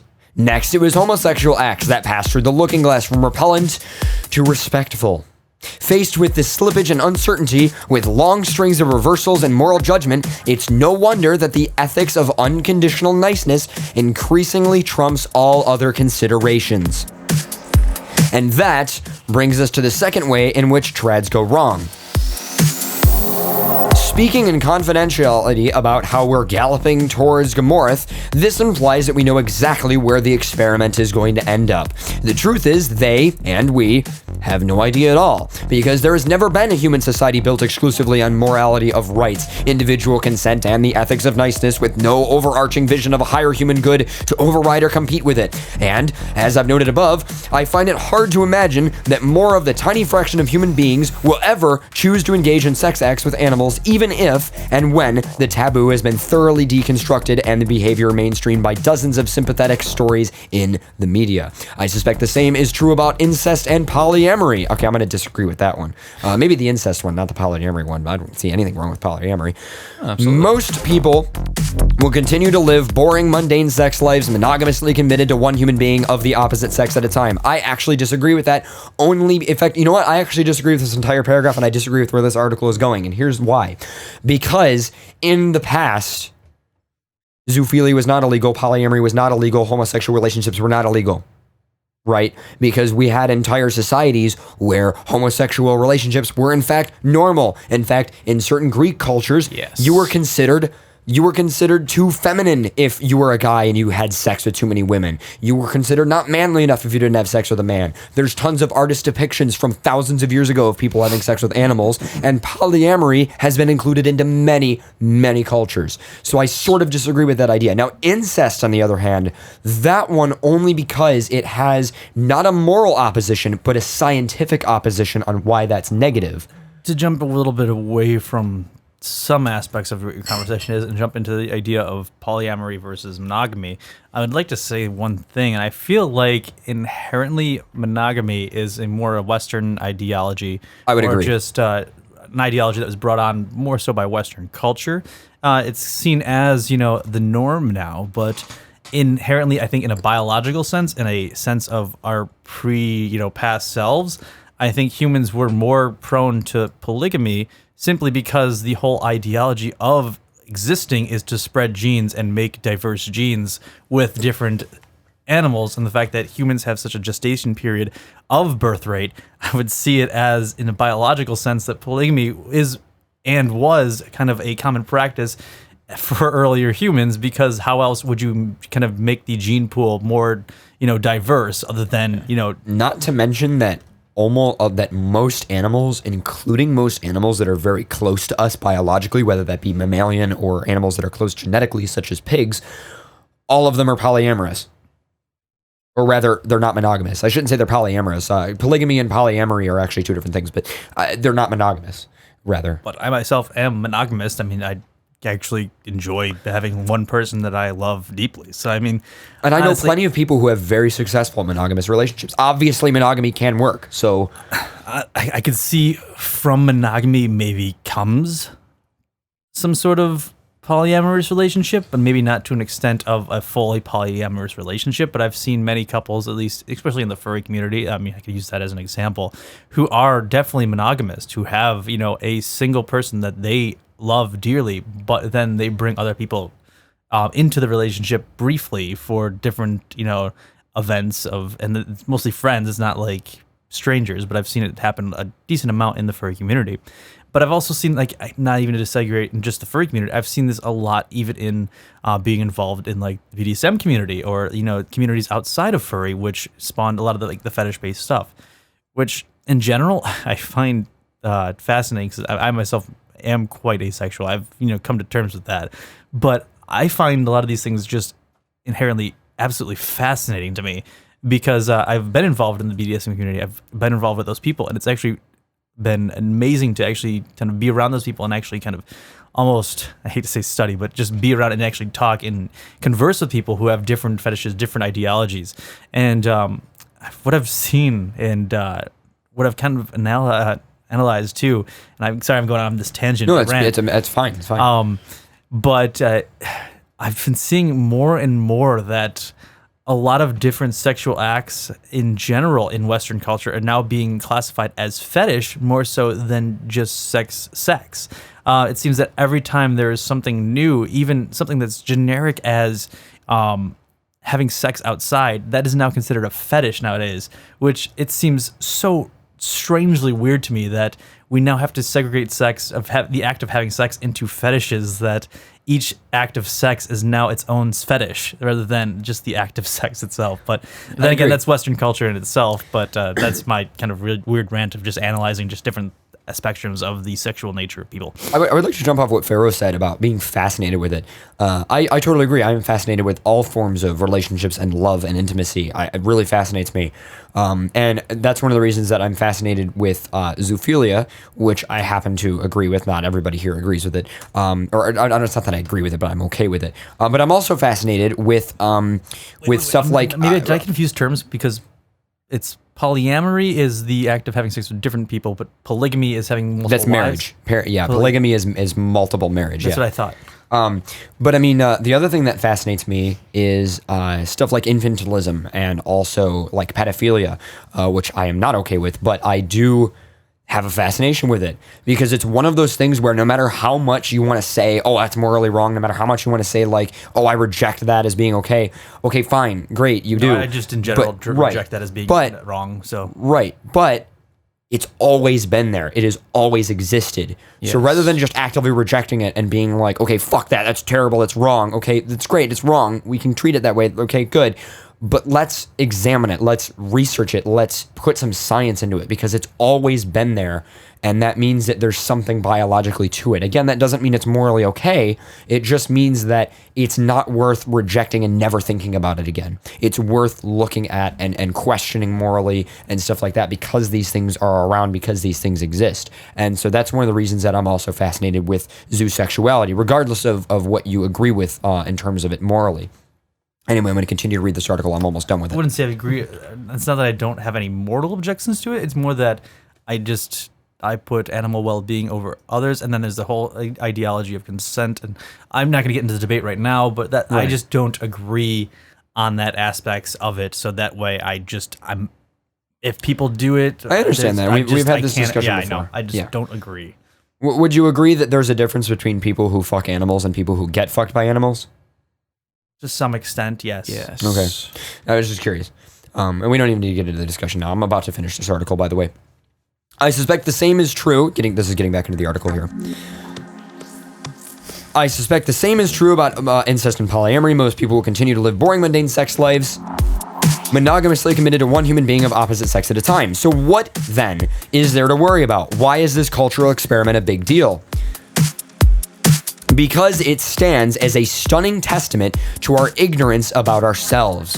Roughly 2,500 years ago, since Socrates first raised the question of how we should live, several centuries since the Enlightenment encouraged us to speak and promulgate scientific knowledge about the universe and human nature, Western humanity seems to have come to the conclusion that we haven't got a clue about an answer.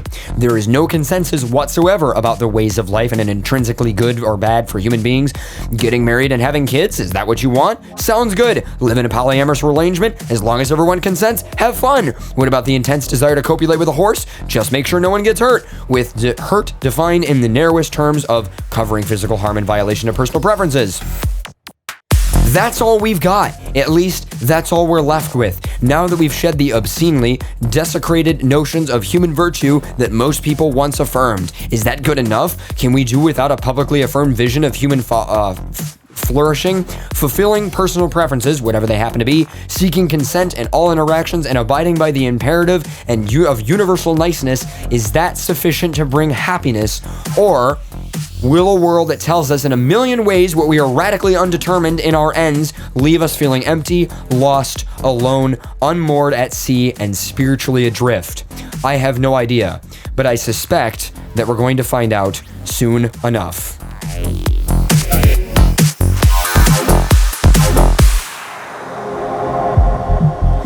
And there we go. There is an awesome article that questions the idea of inherent morality. And that is what I love about this, is it's not even about zoosexuality. It's about can you really believe that inherent morality exists? The fact that society constantly goes in loops of accepting certain things and then not accepting certain things, and then everything goes in these cycles, and it's like which side is right or wrong, because really we don't have a way to determine. And there's the whole idea of universal niceness, but that only goes so far because you're only perceiving that from a single perspective. So I love that this article. Someone said this in the chat room. I wasn't really actually sure myself. They said I actually don't know if they were asking if there was a difference between an open relationship and a polyamorous relationship.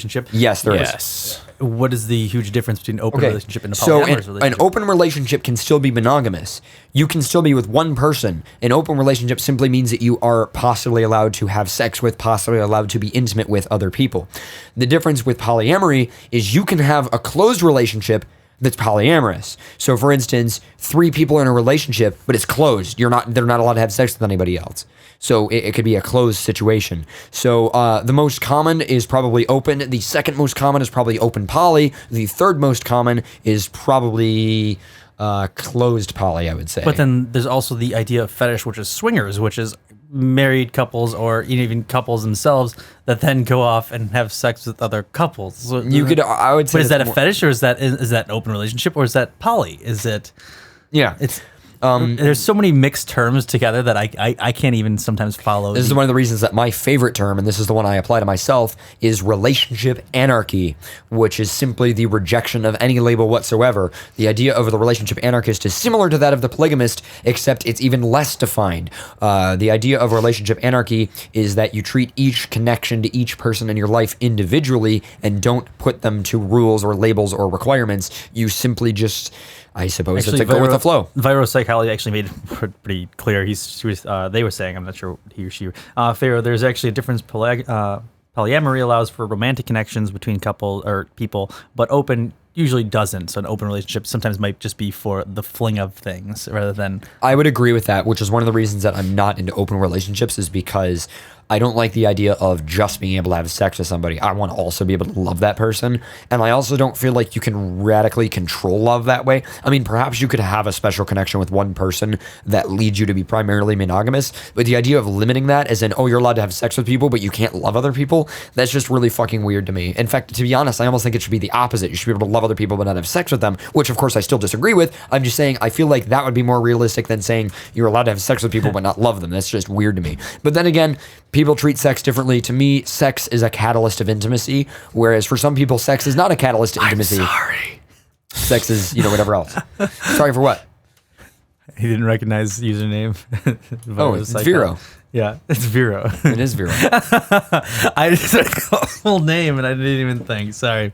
It's all good. I feel bad now. There's know who I am. I talked Forbes. So yeah, I apologize about that. But then people were actually, so that was like the main, I guess, discussion too that we were having was open policy. Because I was actually reading the chat room, and a lot of the stuff, which is funny too, because I guess that's where the fetish thing comes into play. Because then taking the terms of open or polyamorous from those, then you jump into more detailed idea of actual sexual endeavors, I'd say, if I avoid using the word fetish, but you more specific kind of mentality for sex from those then relationships aspects. Like people say, well, what is cuckolding? Or, there's different there's swingers and stuff like that, which I guess that's maybe where you could use fetish as a more pinpoint example of what the specific act of sex you're looking for. So, I mean, I don't know. Sex is weird to me. I don't understand it. Sex is weird to people who...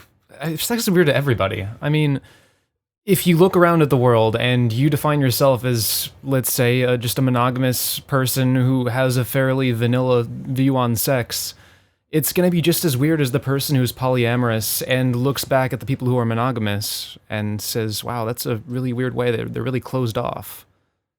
I forgot my mate, because I'm asexual, and then my mate is, she only has sex with people that she loves. So I forgot the term for that. You're thinking of is it pansexual. Pansexual, yeah. Yeah. So Yeah, pansexual is less about your sexual definition. In fact, I actually reject pansexual as a sexuality. I think that more points out that your sex is more catalyst intimacy driven rather than physical pleasure driven. And I would say that's your. I would say polyamory is your sexuality, but I don't like the idea of calling that an orientation because usually most pansexual people that I've met seem to say, "Oh yeah, I'm gay," or "Oh, I'm straight." But by pansexual, they mean that their sex is driven by intimacy, not just anatomy. Is more what it's about. The chairman said, Parax, you have it wrong. It's demisexual, not pansexual. I am both. Oh, that of would those things. yeah. Demisexual and pansexual are both of the terms for that. Specifically, they said- Vero says panromantic is a better term, but bisexual there are only two. Yeah, I don't like the idea of bisexual because that implies that there's only two I believe genders. she's classified herself as demisexual, as far as I remember. I What about polysexual? don't know what that means. I've seen that one on Wikipedia, I believe. Polysexuality. Again, Isn't that just there's too many terms. identifying as more than one gender? I feel like every time someone like wants to be different with a different term of sexuality that they just make a new one. So I'm blue sexual now. You're blue sexual? Yep. You are definitely blue sexual. I'm crack horse sexual. Cragcore sexual?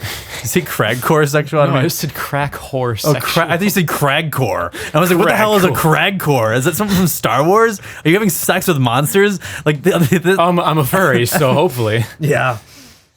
You guys are listening to FurCast live on XBN. We'll be back after a quick 10 to 15 minute music break.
Welcome back to FurCast.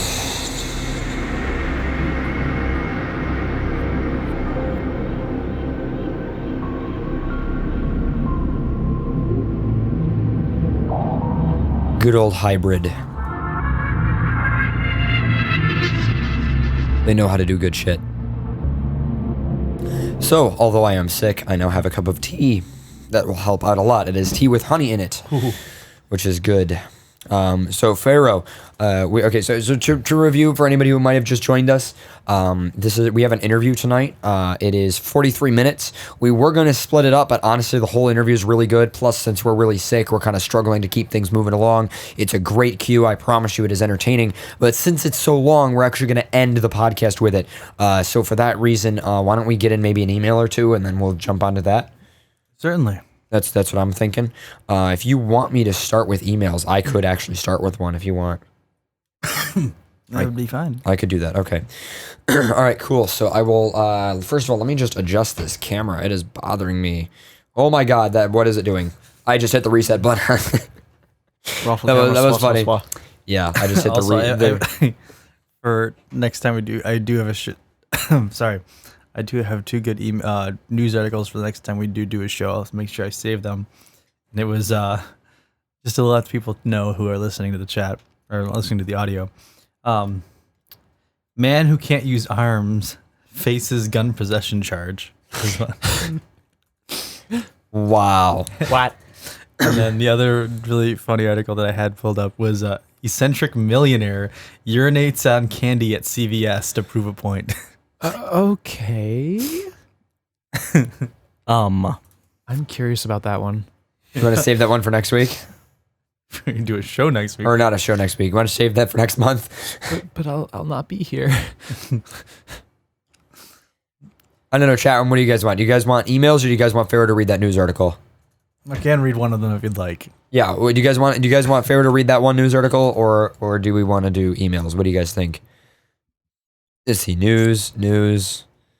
Sounds like news is a... Read the article. One person says email. news. News. We got new. We have news. We could do new. We Do you could guys do want to do new. new? Yeah. We could do new. Well, we can still read emails too, guys. Yeah, we're still going to read emails, Totally guys. millionaire, says someone. All right. Read the fucking article, Pharaoh. I guess I'll flop back to breaking news. Yeah, that's what we always do whenever we go back to news is breaking news. Does that mean I have to play the news theme again? Can you play the breaking news theme? Yeah.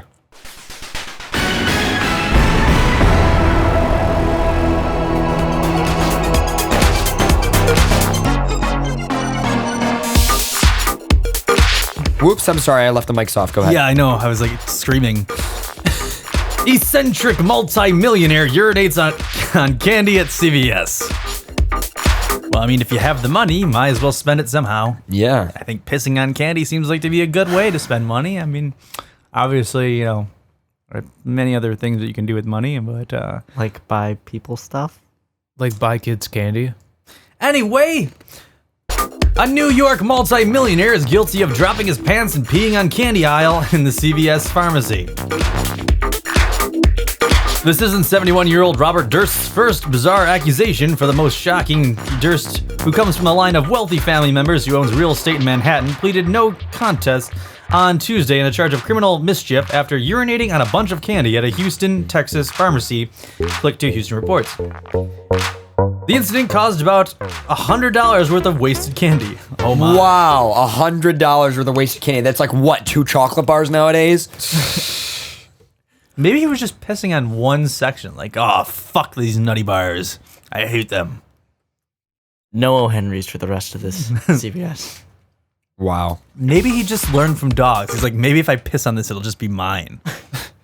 Obviously, that probably worked because it probably were his candy bars now. I mean, I would eat those candy bars. Yeah. I feel like pissing on some things actually does work to claim it as your own. Absolutely. Or well, my real question is, was it like candy bars and like packaged like Maynard stuff, or was it like the bulk candy aisle? It's a CVS That's a pharmacy. good question Oh, yeah. because if it was, I mean, I would probably still get rid of that candy anyway because, Yeah. osmosis. But I mean, if they're protected in wrappers, you could just hose it down and resell it. Unless millionaire's piss is actually worth something. I'm wondering whether he had to aim his stream in a lot of different directions to cover that much candy, or if he just like bunched it all up into a pile and then pissed on it. Or no, if he just like I think a hoarder, like, or just if he put just it all in like a- ran along the aisle pissing on everything. How did they I don't know tally if I it? could run and piss. Like, I have a hard enough time peeing if I've had an erection an hour ago. I don't know if I could run and piss. Like that. Why are you just- bringing an erection into play here? Was I'm he not. I'm excited just to pee on candy? No, I'm not. I'm just I would pointing hope out so. how difficult it is to pee in certain situations. I mean, I don't know about you guys, but like if I really if I really have to pee, like if I really have to pee, I can pee in any condition. Wait, but so learned out why it's only $100 with candy. He didn't piss on the good candy. okay. He picked up his prescription, then decided to expose himself and piss all over the cash register and the candy at the register, and then walking down the street. Houston police spokesman Jovi Sylvia. told Whatever Post. prescription this was, you might want to reconsider it. He wasn't Side effects may include. he wasn't arguing with anyone. He didn't really seem agitated, Sylvia said, adding she didn't know what prescription was for. He just peed on the candy, Skittles, I think. So obviously he did not want to taste the rainbow. Nah, he wanted to piss on the rainbow.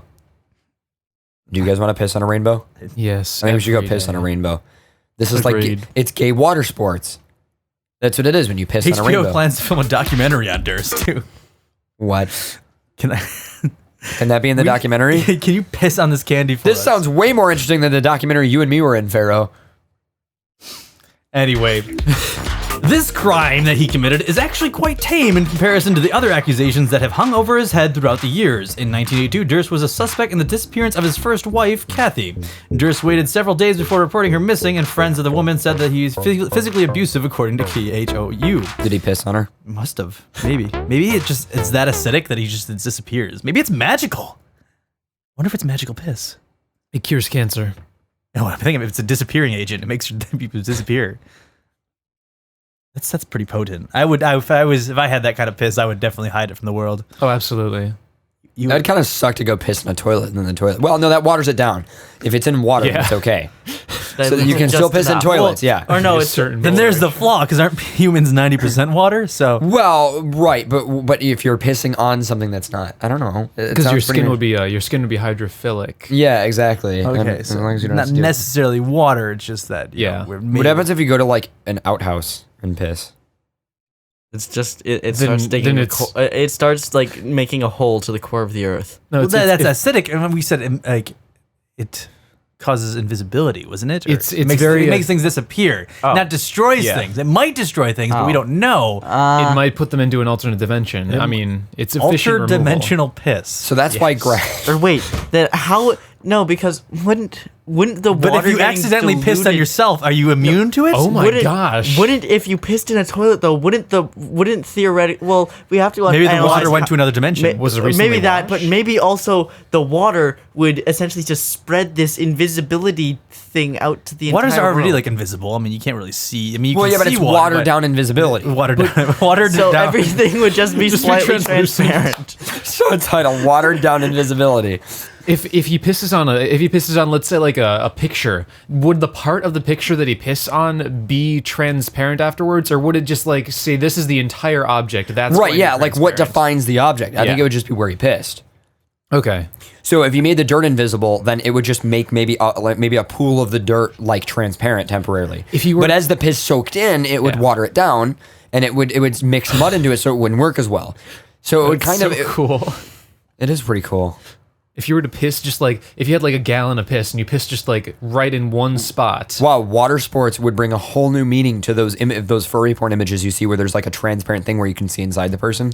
Oh my god. God, You're I think creating you're a new onto fetish. something. There's like a cross section. You could do self cross sections of porn. Okay, you you just know- have to have somebody piss first. You know how this was here? Well, this is going to escalate really quickly when I read more of this article because oh God.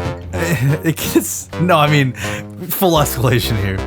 In 2000, Durst was suspected of murder of his then best friend, Susan Berman, who was found shot in the back of the head. So, still a suspect, still got away with it. Okay, all right. So now this is where we go, woo! All right, Right up there. here we go. I didn't know you could claim this as self-defense, but and you can with your multi-millionaire.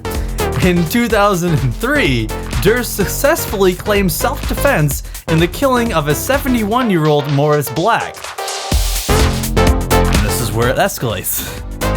The millionaire admitted to killing the man, chopping his body into pieces, beheading the man, and then dumping the remains into a Galveston Bay in Texas. Then the killing prompted a 45-day manhunt before police found him as the suspect in Pennsylvania's supermarket attempting to steal just a single Band-Aid and a chicken sandwich, according to New York Times.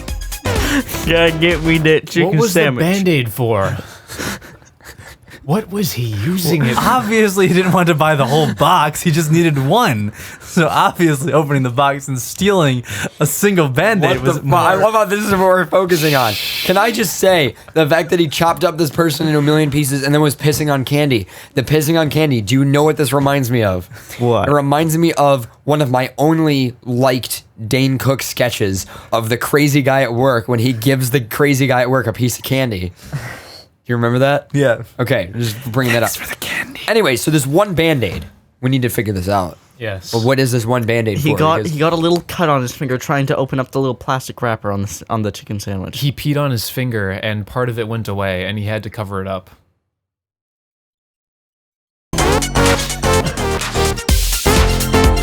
So, to jump away from the Band-Aid for a second, I mean, you guys were really focusing on that Band-Aid, but I'm just really focused on the fact that you can kill a man, chop his body into a million pieces, cut off his head, and then dump the remains of that body into a body of water in Texas, and that is considered self-defense. Yep, welcome to bribery. Welcome to Texas. Wow, never knew He self-defense. was trespassing on my property. I never knew self-defense could go so far. Granted, in Florida, you could just chase down a person and shoot them, but I mean, that works. In Florida, you could just train your dog to shoot you. Is that too soon? That was a little too soon. But yeah, in Florida, you can train your dog to kill someone, and that's acquitted. Apparently. There is something inherently wrong with Texas if you can just chop a person into a million pieces and then claim self-defense as you dispose of the body into a bay of water. Oh, man, I really need to move to Texas and then just invite my enemies over. I don't have any enemies. But I mean, if I did, this seems like to be the logical place to... Dicks are your enemies. Dicks are my enemies. I'm so sorry. I feel like chopping dicks off in Texas would not flow well. No longer would everything be bigger in Texas. Get out. You want some more water? No, You want some more tea? I'm good. Anyway, in the Black case, Durst was acquitted by the murder by the jury, but pleaded guilty on 2 counts of bond jumping and evidence tampering, landing him 5 years in prison for the evidence tampering. The New York Times reports that HBO has plans and is filming a documentary about Durst. The real estate mogul was fined $500 for peeing on the candy.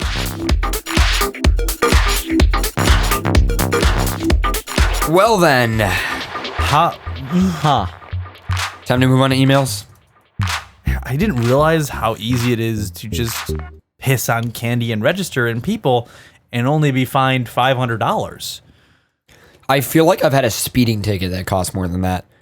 Yeah. No, I've definitely had a speeding ticket that cost more than that. I wonder if age has anything to do with it, though, too. I mean, he is 71. I mean, granted, can you just plead age? What if he's like a World War II veteran? I don't know what he is. Well, I can mutilate people and piss Just on plead candy. senility. But then We again, didn't have this candy when I was a kid. I don't then like again, it. I would not piss off a person who chopped a person up into a million pieces and got away with self-defense. So that's just me. I don't know about you, but that's a person I probably would rather be. No, I wouldn't even want to be friends with because it says murder of his then best friend, Susan. So this is a person I just probably wouldn't talk to or just probably avoid completely. Yeah, so if you are best friends with someone and you know that they've gone into a retail environment to piss on candy, you might want to not make them your best friend. Or just dissociate yourself from them. Just a little. Maybe just because there might be more incidents that have been a lot more extreme than pissing on candy. Yeah. Which, I don't know, did he at least get to eat the candy? No, didn't even eat the candy. He just wanted to spoil it for the rest of the people. He must not like Halloween. I feel like... What time of the year was this anyways? I don't know, it doesn't say. It's unfortunate. It'll remain a mystery. There are many unanswered questions about this man. And I'm certain that we'll never find out the truth. Are we ready for an email? I think I'm ready for an email.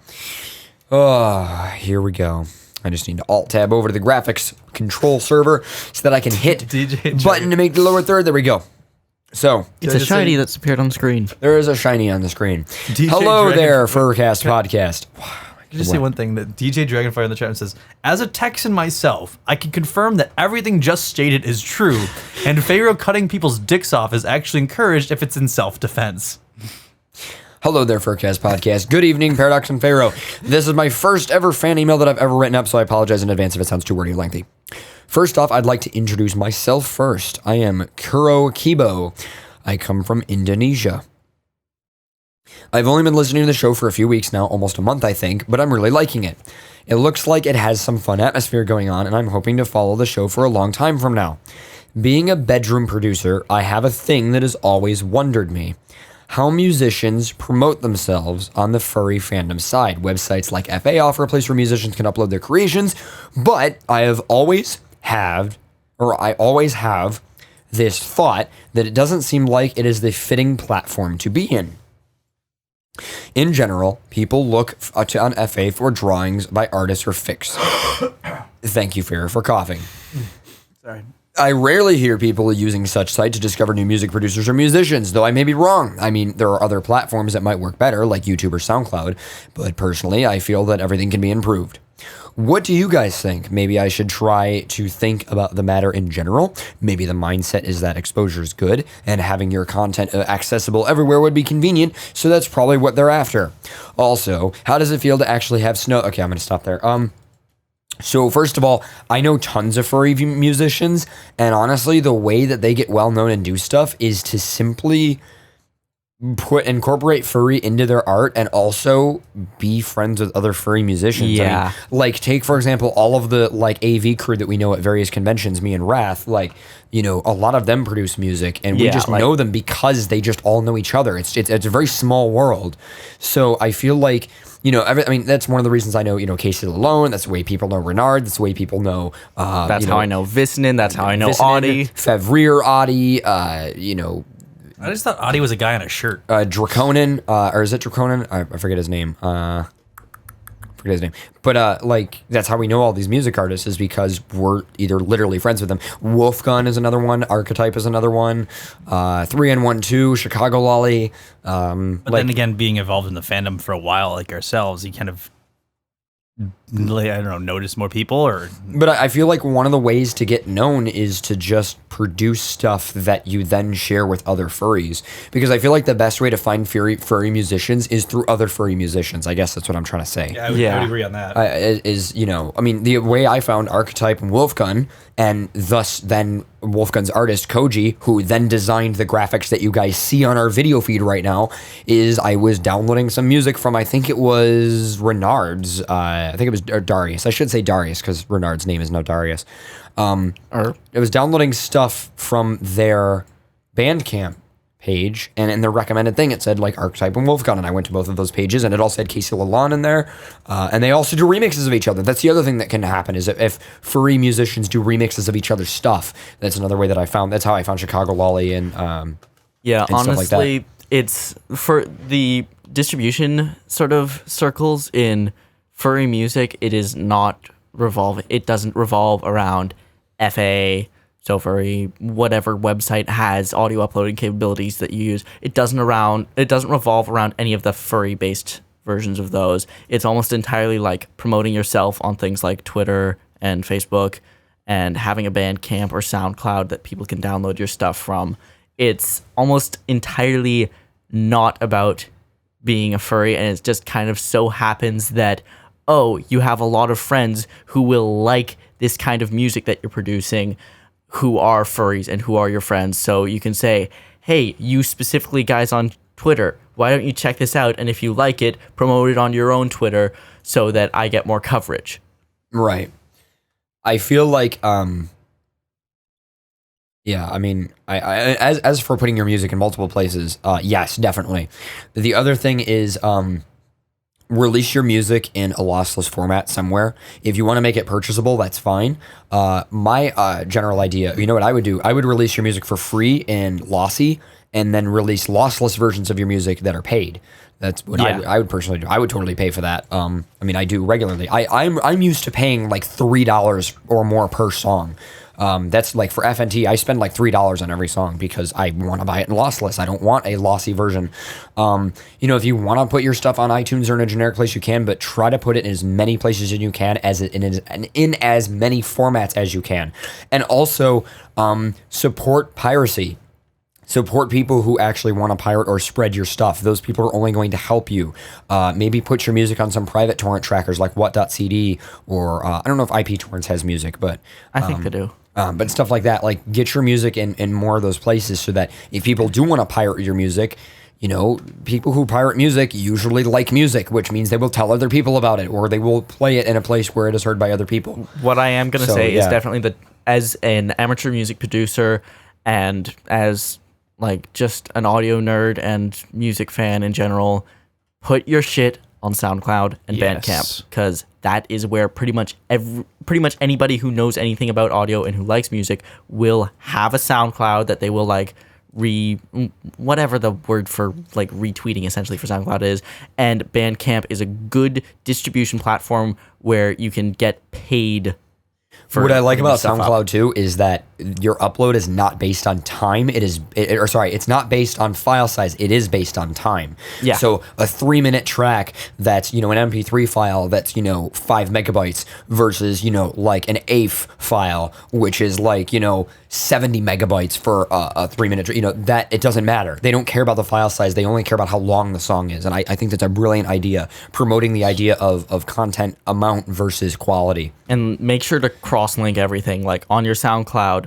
Whenever you post a song, make sure in the description to say you can check it out on Bandcamp here, or on my YouTube here, and on your Bandcamp say you can also check this song out on my SoundCloud. And the other thing you can do here is start to open source your music a little bit. And what I mean by that is not necessarily provide public content of it, but what I mean is like I know one of my favorite music artists, Will Post. He got famous because he made tutorials on how to make his music. Yeah, so he would make it. He did like I believe he only ever made one that really stayed up. He only made one that stayed up, but like he would actually make like a screen capture YouTube video of him going through like, hey, that part of my song? Here's how I did that, and he would like provide tutorials. I believe the one that stayed up for the longest was for a cool like weird drop effect that he used in his song Blade. Yeah. And like it was just him going over like, okay, here's how I automated it. Here's the effects that I used, and like he showed people how to do it. And I believe there's also some artists, I'm not sure if Will Post himself did it, but some artists will put up like the stems of their tracks so that other artists can see what they're doing. Yeah, absolutely. Oh, Will Post. It's this effect right here.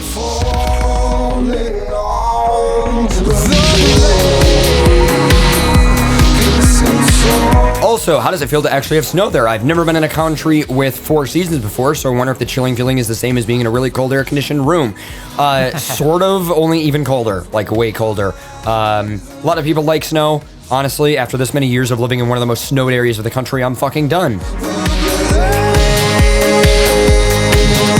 I think that's all for me. I'm sorry if some of the things I wrote didn't make sense, or if that email sounds too formal. I wish your podcast the best. Keep up the good work, Kuro Kibo.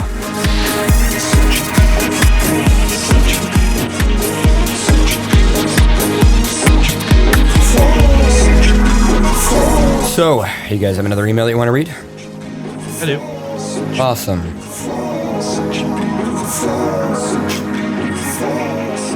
Common one that we get. Finding others. Networking. There we go. Anyway, please read on the show if it's not too much trouble.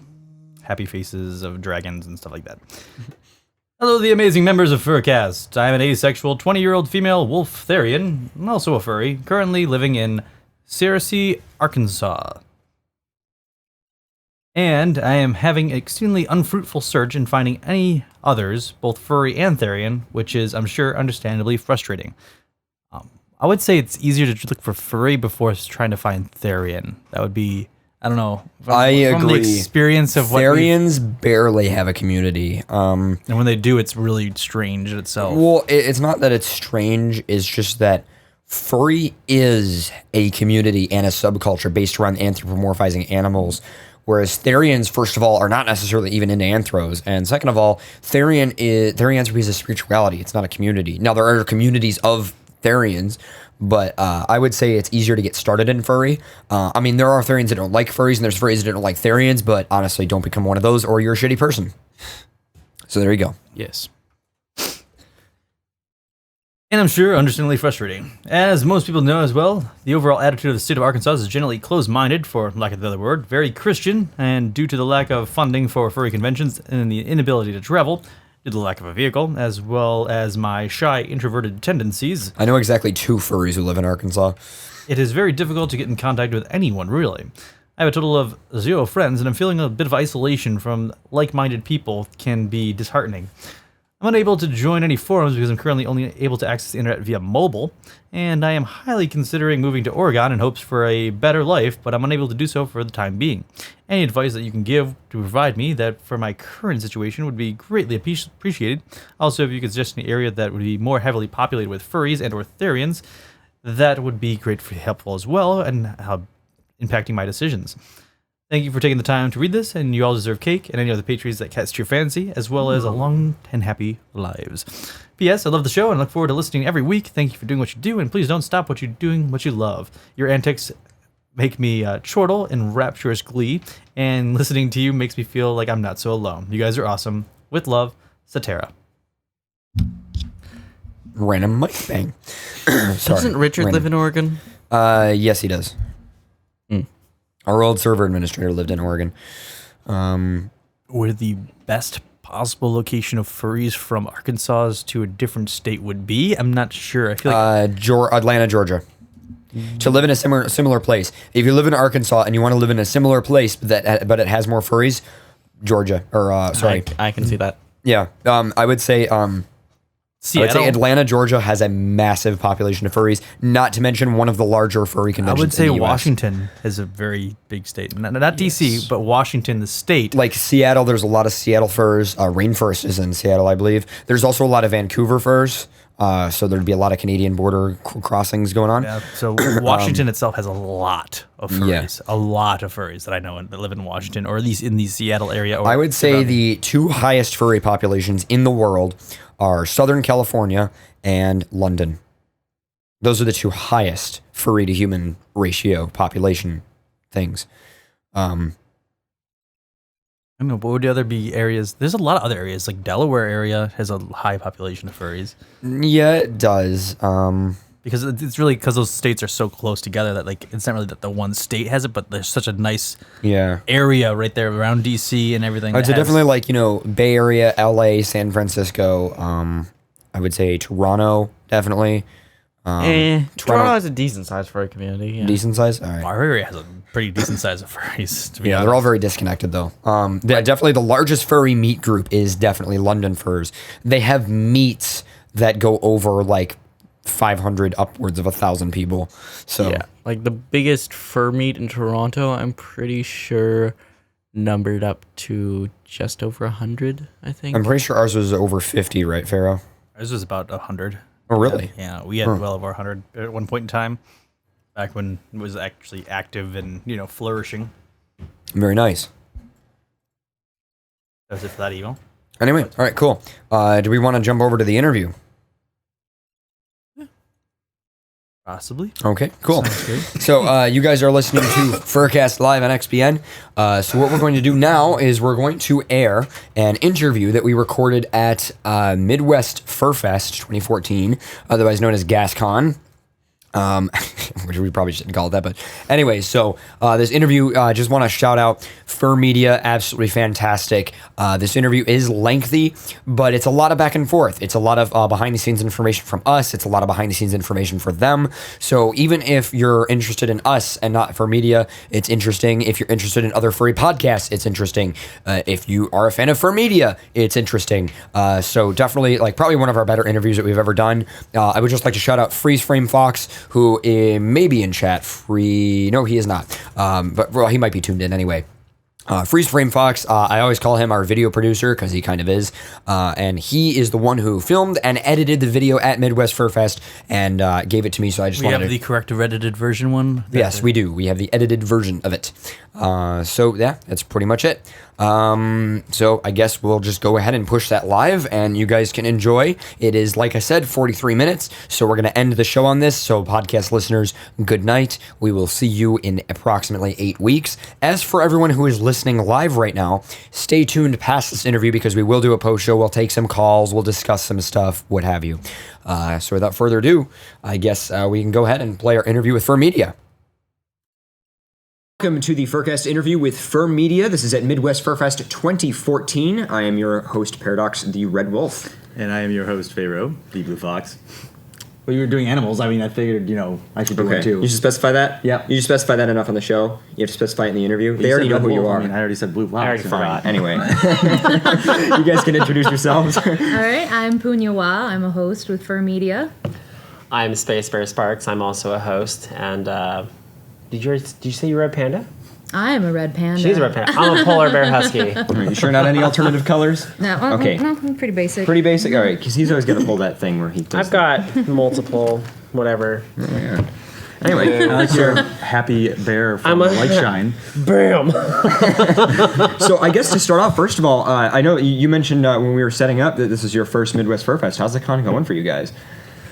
It's overwhelming for a person who, for me, I like small crowds, and so when I first came out onto the floor, on Friday morning, I'm just like, oh, all these fursuits. How many cons so far? This is my third. Oh my god, this is my 20th. I've gone to Biggest Little Fur Con in Reno twice, and that one has set records almost every time they have a con. They're blowing. One person said Anthrocon has a lot of work cut out for them, which is a lot to say because that's a second time con and they're already doing better than Anthrocon, which was just amazing. That's awesome. So I come out on the floor and I'm like, oh my god, I'm gonna go back up to my room. I'm done. But I mean, despite the craziness, separate from this interview, there was a huge incident that involved 10 fire trucks and 30 ambulances and all kinds of stuff that happened. It wasn't and us. It wasn't us. Sure that wasn't your fault? Promise If it it was, Just checking. you'd be hearing hysterical screaming on the top. You're like, ah! But that incident, it's kind of funny. A lot of people are like, "Oh man, makes this con so crazy," and it interrupted everybody's Saturday night. It almost makes me honestly like this con more, how well the security handled it. And so I have to say, this is probably my favorite con. I don't know about you guys, but this is my favorite con. They did a It really is good fun. job at it. I mean, they evacuated everyone pretty quickly. And for what I heard, the actual staff stayed in the hotel at risk and made sure everyone was okay. So they put themselves, they put the guests in front of themselves to basically make sure they're safe. And that's actually really nice. So you guys are Fur Media. Tell us, for any of maybe our fans who've never heard of you guys, give yourself a plug. What's your show about? A little bit of everything. Yeah. You too? Okay. Well, mostly we cover, furry-based subjects. We'll delve with problems in the fandom, perks of the fandom that we like. Controversial topics. Controversial topics, yes. Or sometimes we'll branch out to other fandoms, like we've done a Doctor Who show before. We have so much fun. one in the works for comic book characters. I've never watched Doctor Who. I feel like I'm a bad person. You are a bad person. You're just behind. It's okay. Okay, You've got plenty of thank time you. to catch I up. still want to do the Marvel one. We have an idea of doing a Marvel comic one. Is that the one you're talking Yeah, about? yeah. That'd be really cool. That sounds like a lot of fun. So do you guys get a lot of your audience coming in for that reason, for the little specific niche nerdy stuff, or is it a lot of... It's more the fact that we can connect with our fans because of what we do. It's not like an MP3 where you can edit everything and then they have to hear it a couple days after it's actually recorded. We do all of our shows live, so our fans actually get to interact with us in the show itself, and we get to see them in the chat. Sometimes they come on to the show itself, and we get to play with them a little bit. So they really like the fact that we're down to earth. We are like them. That's all we are. We're just the average fur, kind of putting on a show and having fun, and they like that. So That's how ours has been since the beginning. We've always done a live show, and it's just I think it brings some kind of sort of realism to it, and it gets people there's something more magical. I would say, quote unquote, watching a live Definitely. show over watching something that was pre-recorded. Yeah. So we're doing the live to tape format as well, and one problem we've always had is that because I'm going crazy and I've got 20 freaking monitors next to me, and Farrah's trying to organize all of our show notes because he's the one who keeps track of what articles we read and everything. We find it really hard to interact with our chat room at the same time. I was just curious how you guys deal with that. Have you guys ever had any issues trying to incorporate your audience? We have people in chat that are actually monitor. Yeah, we have a couple people on our team, and then occasionally we'll ask somebody that we know real well just to monitor the chat and stuff. While Space usually handles the show and the notes, and we stream everything from his computer. So while he's doing that, I'm kind of in the background, making sure everybody's being civil in chat, questions are being answered, stuff like that. So I have one monitor, as opposed to you guys, but we have my laptop here, and then I have a monitor up here, so I have all of the chats available on my screen while the show is running off of this one, and so I can monitor the chats as we're talking as well. So what is your best show, your best episode so far, and why? Probably Telephone. Did you interview Telephone? We had Telephone on our show twice. We did. Oh man, I don't know. all of the cute I trademark. think Differently was one of my favorites. Oh, Differently was great. Because all those three together, they're just like, it's like just the perfect form of chemistry. And to hear like Sky and Susan laugh out loud in that high pitched, like girly format, it is so. It's infectious. It is. Oh my god, I love that. I could just sit back and watch them and like listen to them talk all the way through the show. They could probably run their own show on ours. So, So that's great. The main question is, how did this all start? How did you start up with the podcast? What made you think, oh man, this is what we want to do? Or It didn't start off like this at all. I started for media as a means to give back to the community because the community gave me a new perspective on life. I kind of had like we've all hit rock bottom kind of moment. And in the fandom, I was like, I don't have anything to give back. I have nothing to give. But at the same time, I'm still confused as to what I'm supposed to do. And so I'm like, well, maybe I know social media. I've done social media. I was a coordinator for a company before. I can do this. I can bring people together. So why not create a hub for the fandom where people can come to us and we can direct them out? That was the original idea. Didn't go so well.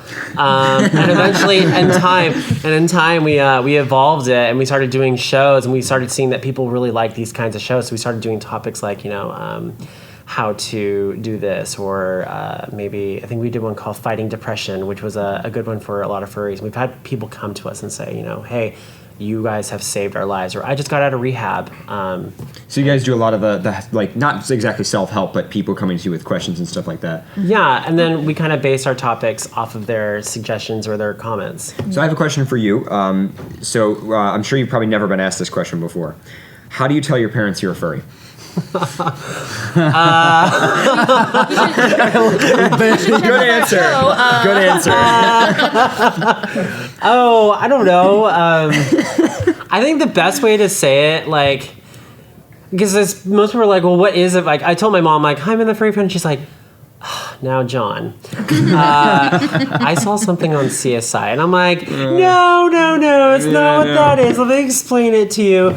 But the best way that I've actually found to explain it, because I ran into someone at Kinko's who was kind of like going into furries as I was pulling out or getting ready for my panels and stuff. I was getting these laminates. He's like, well, what is a furry? And I'm like, okay, well, what Cars is, like the movie, and Lion King, you know how the animals or the cars, they all have personalities and they have, characteristics, and they all walk on like 1, 2 legs or 4 or whatever. Or dancing and singing. Yeah, and stuff like that. Okay, that's kind of like what we are, except for instead of being a fan of something that already exists and is mainstream by the world, we are fans of our own artwork, and we create personas that kind of reflect us either as something that we want to be or something that we are. And so it's just like an escape from reality, and that's kind of like what we do.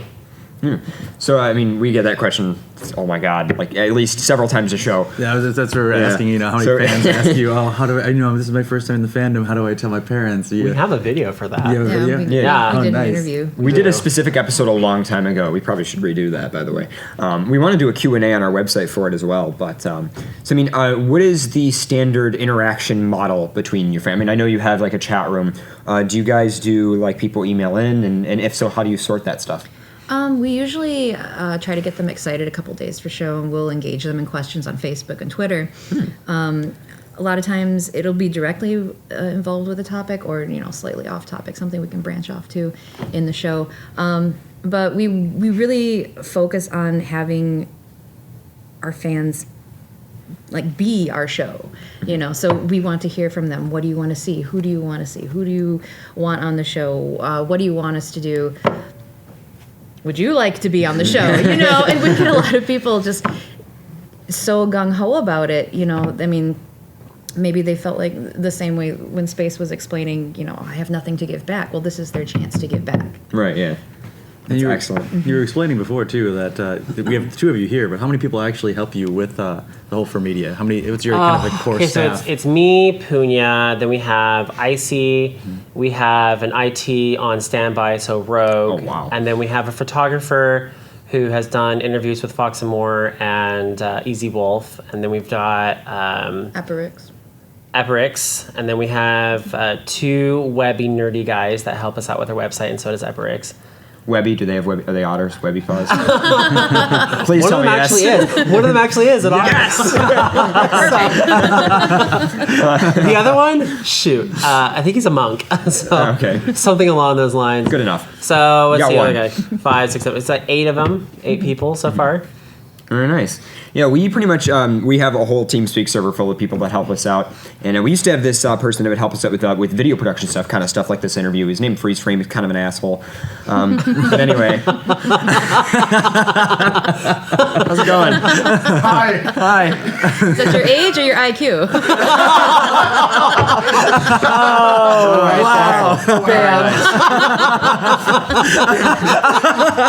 Our camera guy just walked out. Rage quit. Rage quit. Hey, that's like a $6,000 camera.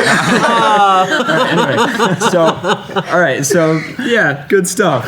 So it's obvious that you guys work really well together and you contribute with each other's humor. Right now, we're having an issue because it's actually just me and him doing the show. We lost our other host through a plethora of reasons. I mean, everything from job working nights to just their social lives completely adapting and changing. And plus, it's been 5 years, so people move on, things change. And so right now, me and him, we struggle effectively to run the show. I mean, we run a successful show, but by the time we're done, we're exhausted. A lot of times we used to end the show, we'd be very happy, upbeat, and we'd feel really good, like that was a good show. And lately we've been ending it like, oh my God. And we've kind of been defaulting to our schedule rather than the random tangents. So I guess that's a question. When you guys structure the show, is it a lot of just random tangents? Structure. Starting to answer that question, but I mean, when we kind of have a structure, and then when a random tangent happens, we just let it go because that's our best. Those are some of our best moments. I was just curious how you guys deal with that, or if you do it on purpose, or what you strive to do. There's been a couple of things that we've been like, let's wait till this moment, to bring before it up we on the say show. But I don't know. Mostly, it is like we just kind of wing it. That's the best way. I was telling him in a pre-interview. I was just saying like, I'll type up notes beforehand, and then I'll be like, all right, we're going live in 5, 4, toss the paper, 3, 2. Very nice. I think that's how almost all of our shows have started. Yeah. Like we try to let's organize this up. Because then I'm sorry, go ahead. Oh no, go ahead. Because you can plan out a show, but you can't plan out a live show. You don't know how it's going to happen. So we can have our notes here and there, but in all reality, they always change on the fly. So we just kind of work with it. Yeah, and with chat too. I mean, people are always asking questions, which we're not prepared for in our notes. So we do have to branch off and make sure they're taken care of. And So how crazy is your chat room? Because ours gets a little ridiculous. Yeah. Sometimes Ours is nuts. scary. Don't ever go in there, by the way. Bad I chat just don't room. even look at it. Really? When we have our shows, it's just me and Punya. The chats are pretty normal. It's about 30 or 40 people that watch. Usually, people are just chatting with each other. Yeah. About what's That's what going we on. encourage. Yeah. And then when we bring on a guest, then that's when the chat note, like we'll be looking there, and I'll be like, I'll text Punya like, during the show, I'll be like, we're at 100 people now. We're at 100, and all of a sudden like the chat's just going like crazy, and then 2 will pop in and be like, yo, and then that's it. We're like, two's in here. And it's just like constant, like you just see 2, like all the way through, and it's like, I saw a question, but it went away. So. Well, speaking of that, sometimes we'll ask our chat room a question like, hey, chat room, do you want us to do this segment next or next segment? And then we're like, oh, crap. Chat room just flies up the screen, and we'll say like, guys, type 1 if you want this, type 2 if you want this. 3, 4, 5, 6, 7. 2700, 256, everything. It just flies up the screen. It's ridiculous. So, yeah, I'm glad you guys have an out-of-control chat room, too. We It do. makes me feel a little we bit try better. to, when they ask us questions, though, we've tried to like, okay, put in parentheses, because we had to switch over to a new platform on FirstStream, and we're using an open broadcasting system now. So the chats are kind of different. We can't bold out things. We used to have them put in bold. You put a question, and in regular chat you would have whatever.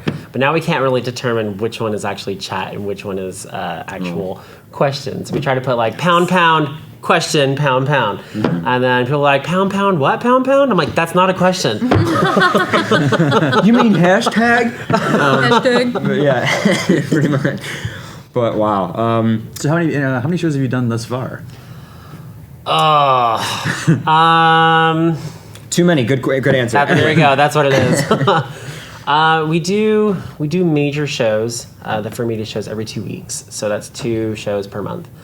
And then we That do would be like, theme shows. Yeah, those would be like theme shows. In between those shows, we have a new one that we've just released called Straight from the Muzzle, which is kind of like a more lax one where we can kind of just be ourselves and then shoot the breeze and say whatever we want and not have to worry about it. It's a little more laid back, a little more laxed.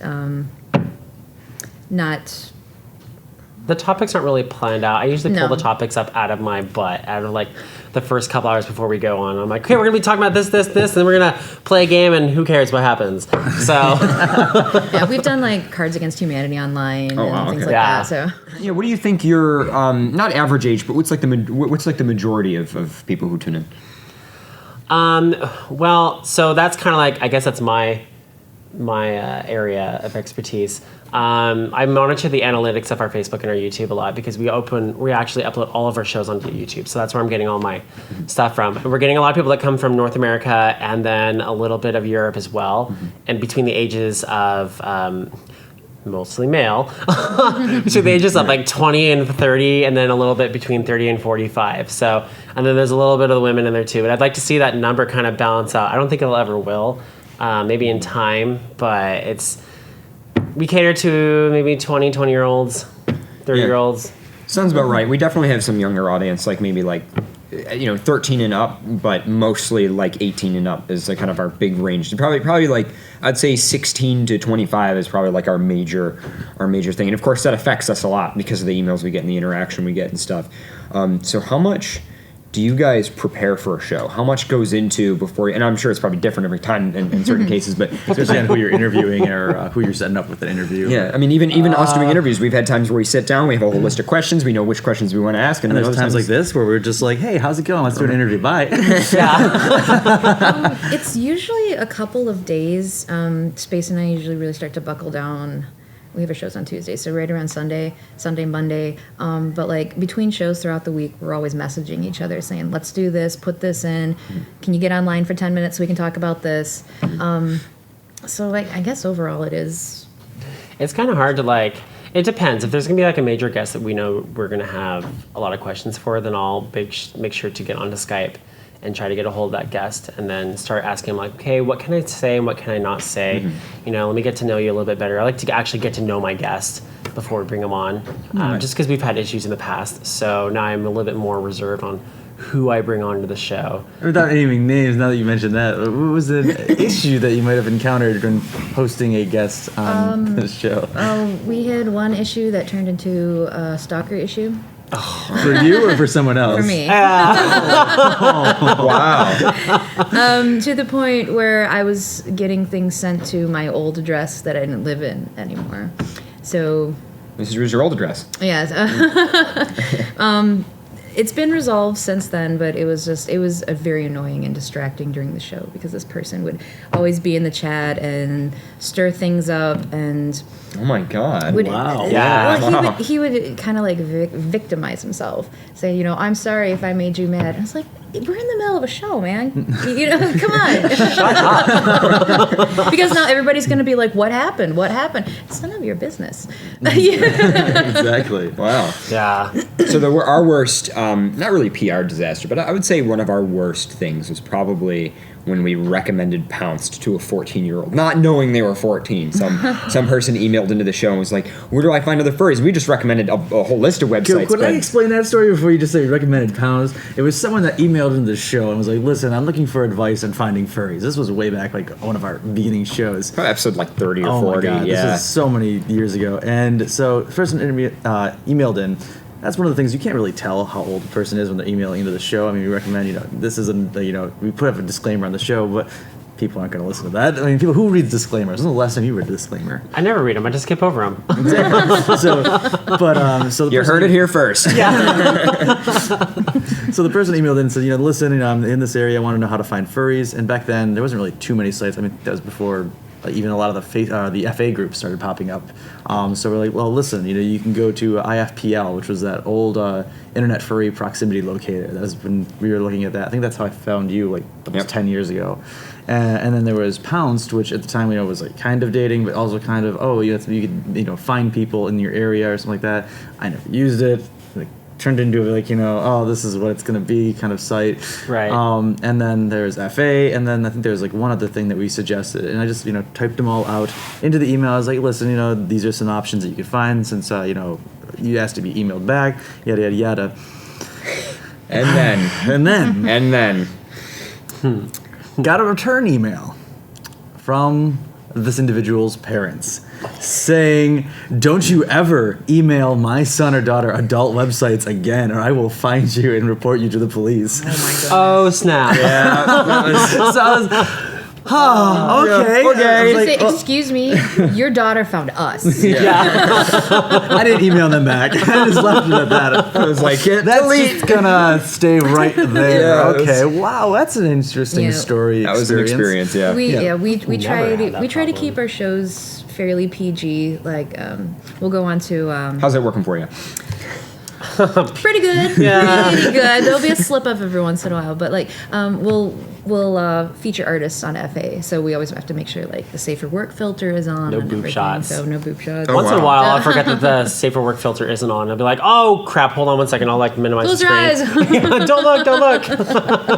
And of course, it's all live, so can't erase what's on the internet. We've never really been PG, and not that we never like wanted to be. It's just that when we originally started, we were never like we were just friends hanging out, and we were vulgar, we were joking, and it seemed like a lot of people enjoyed just the fact that we just never had censors. And I know I won't use explicits in this interview in case it gets used elsewhere, but I remember someone coming onto our show with like Gwen as a host, and they're like, are we not allowed to swear? When's if I swear? And we're like, and we made this. And I said, you better effing not swear.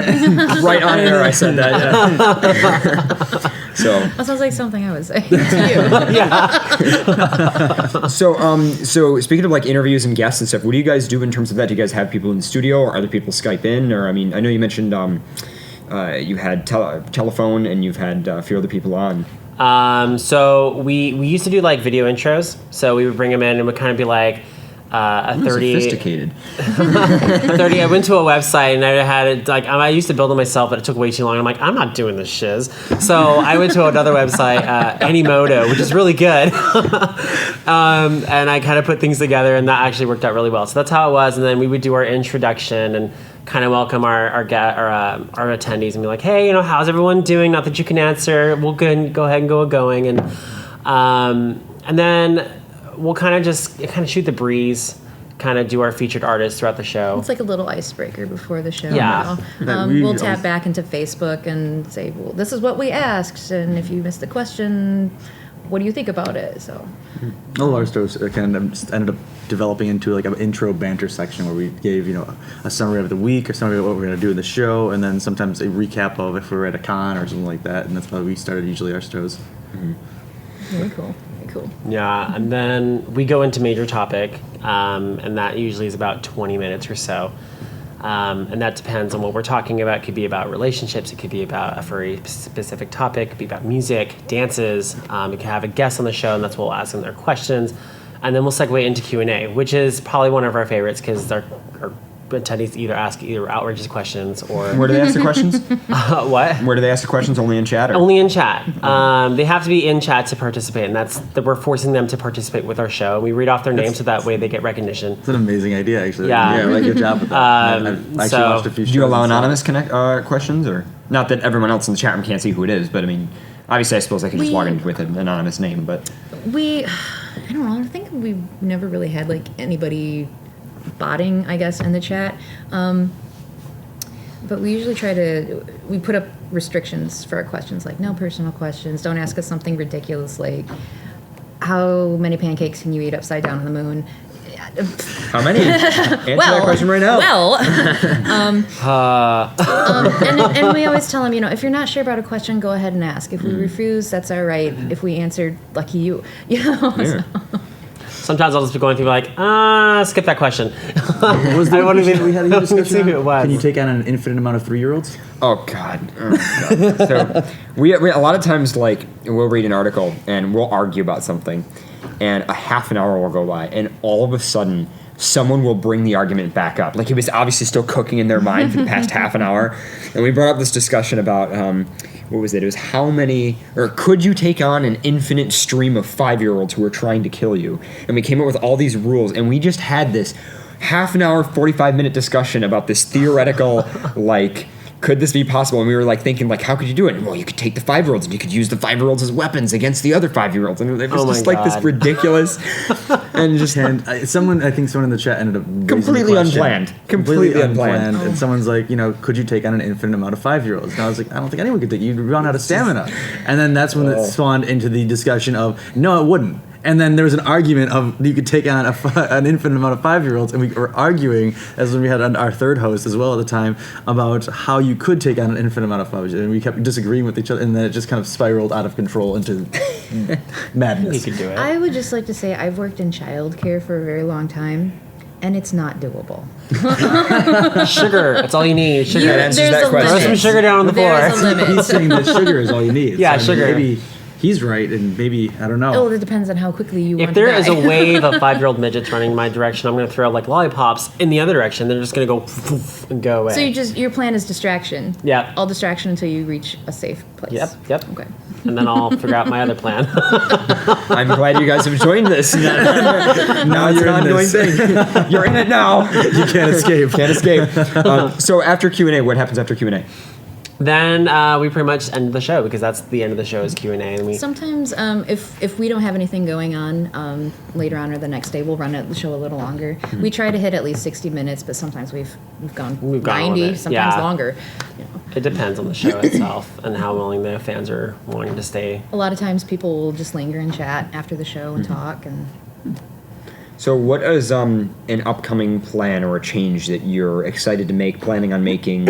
What's on the tip of your tongue, on your mind that you're wanting to do soon?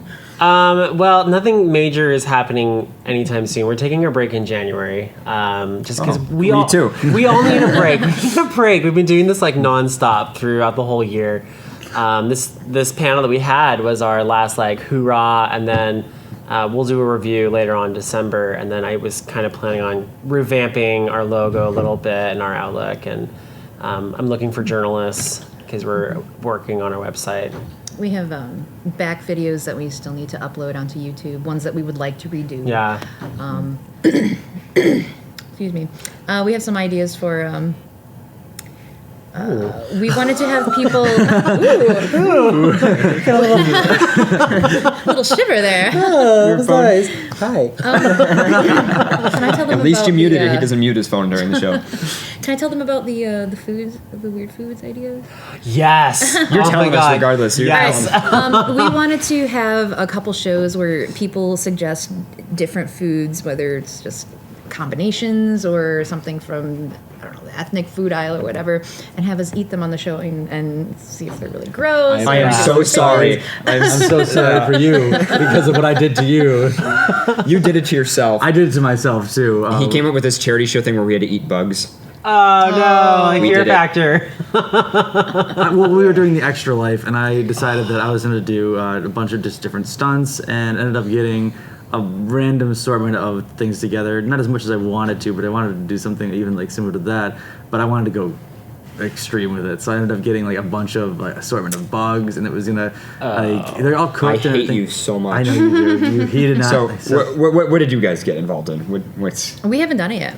No, Oh, we you haven't done it yet. No, Oh, no. really? This I've- is like something new that we want to. I've been kind of like secretly posting on FA and on Facebook once in a while, like, what are your weird food combinations?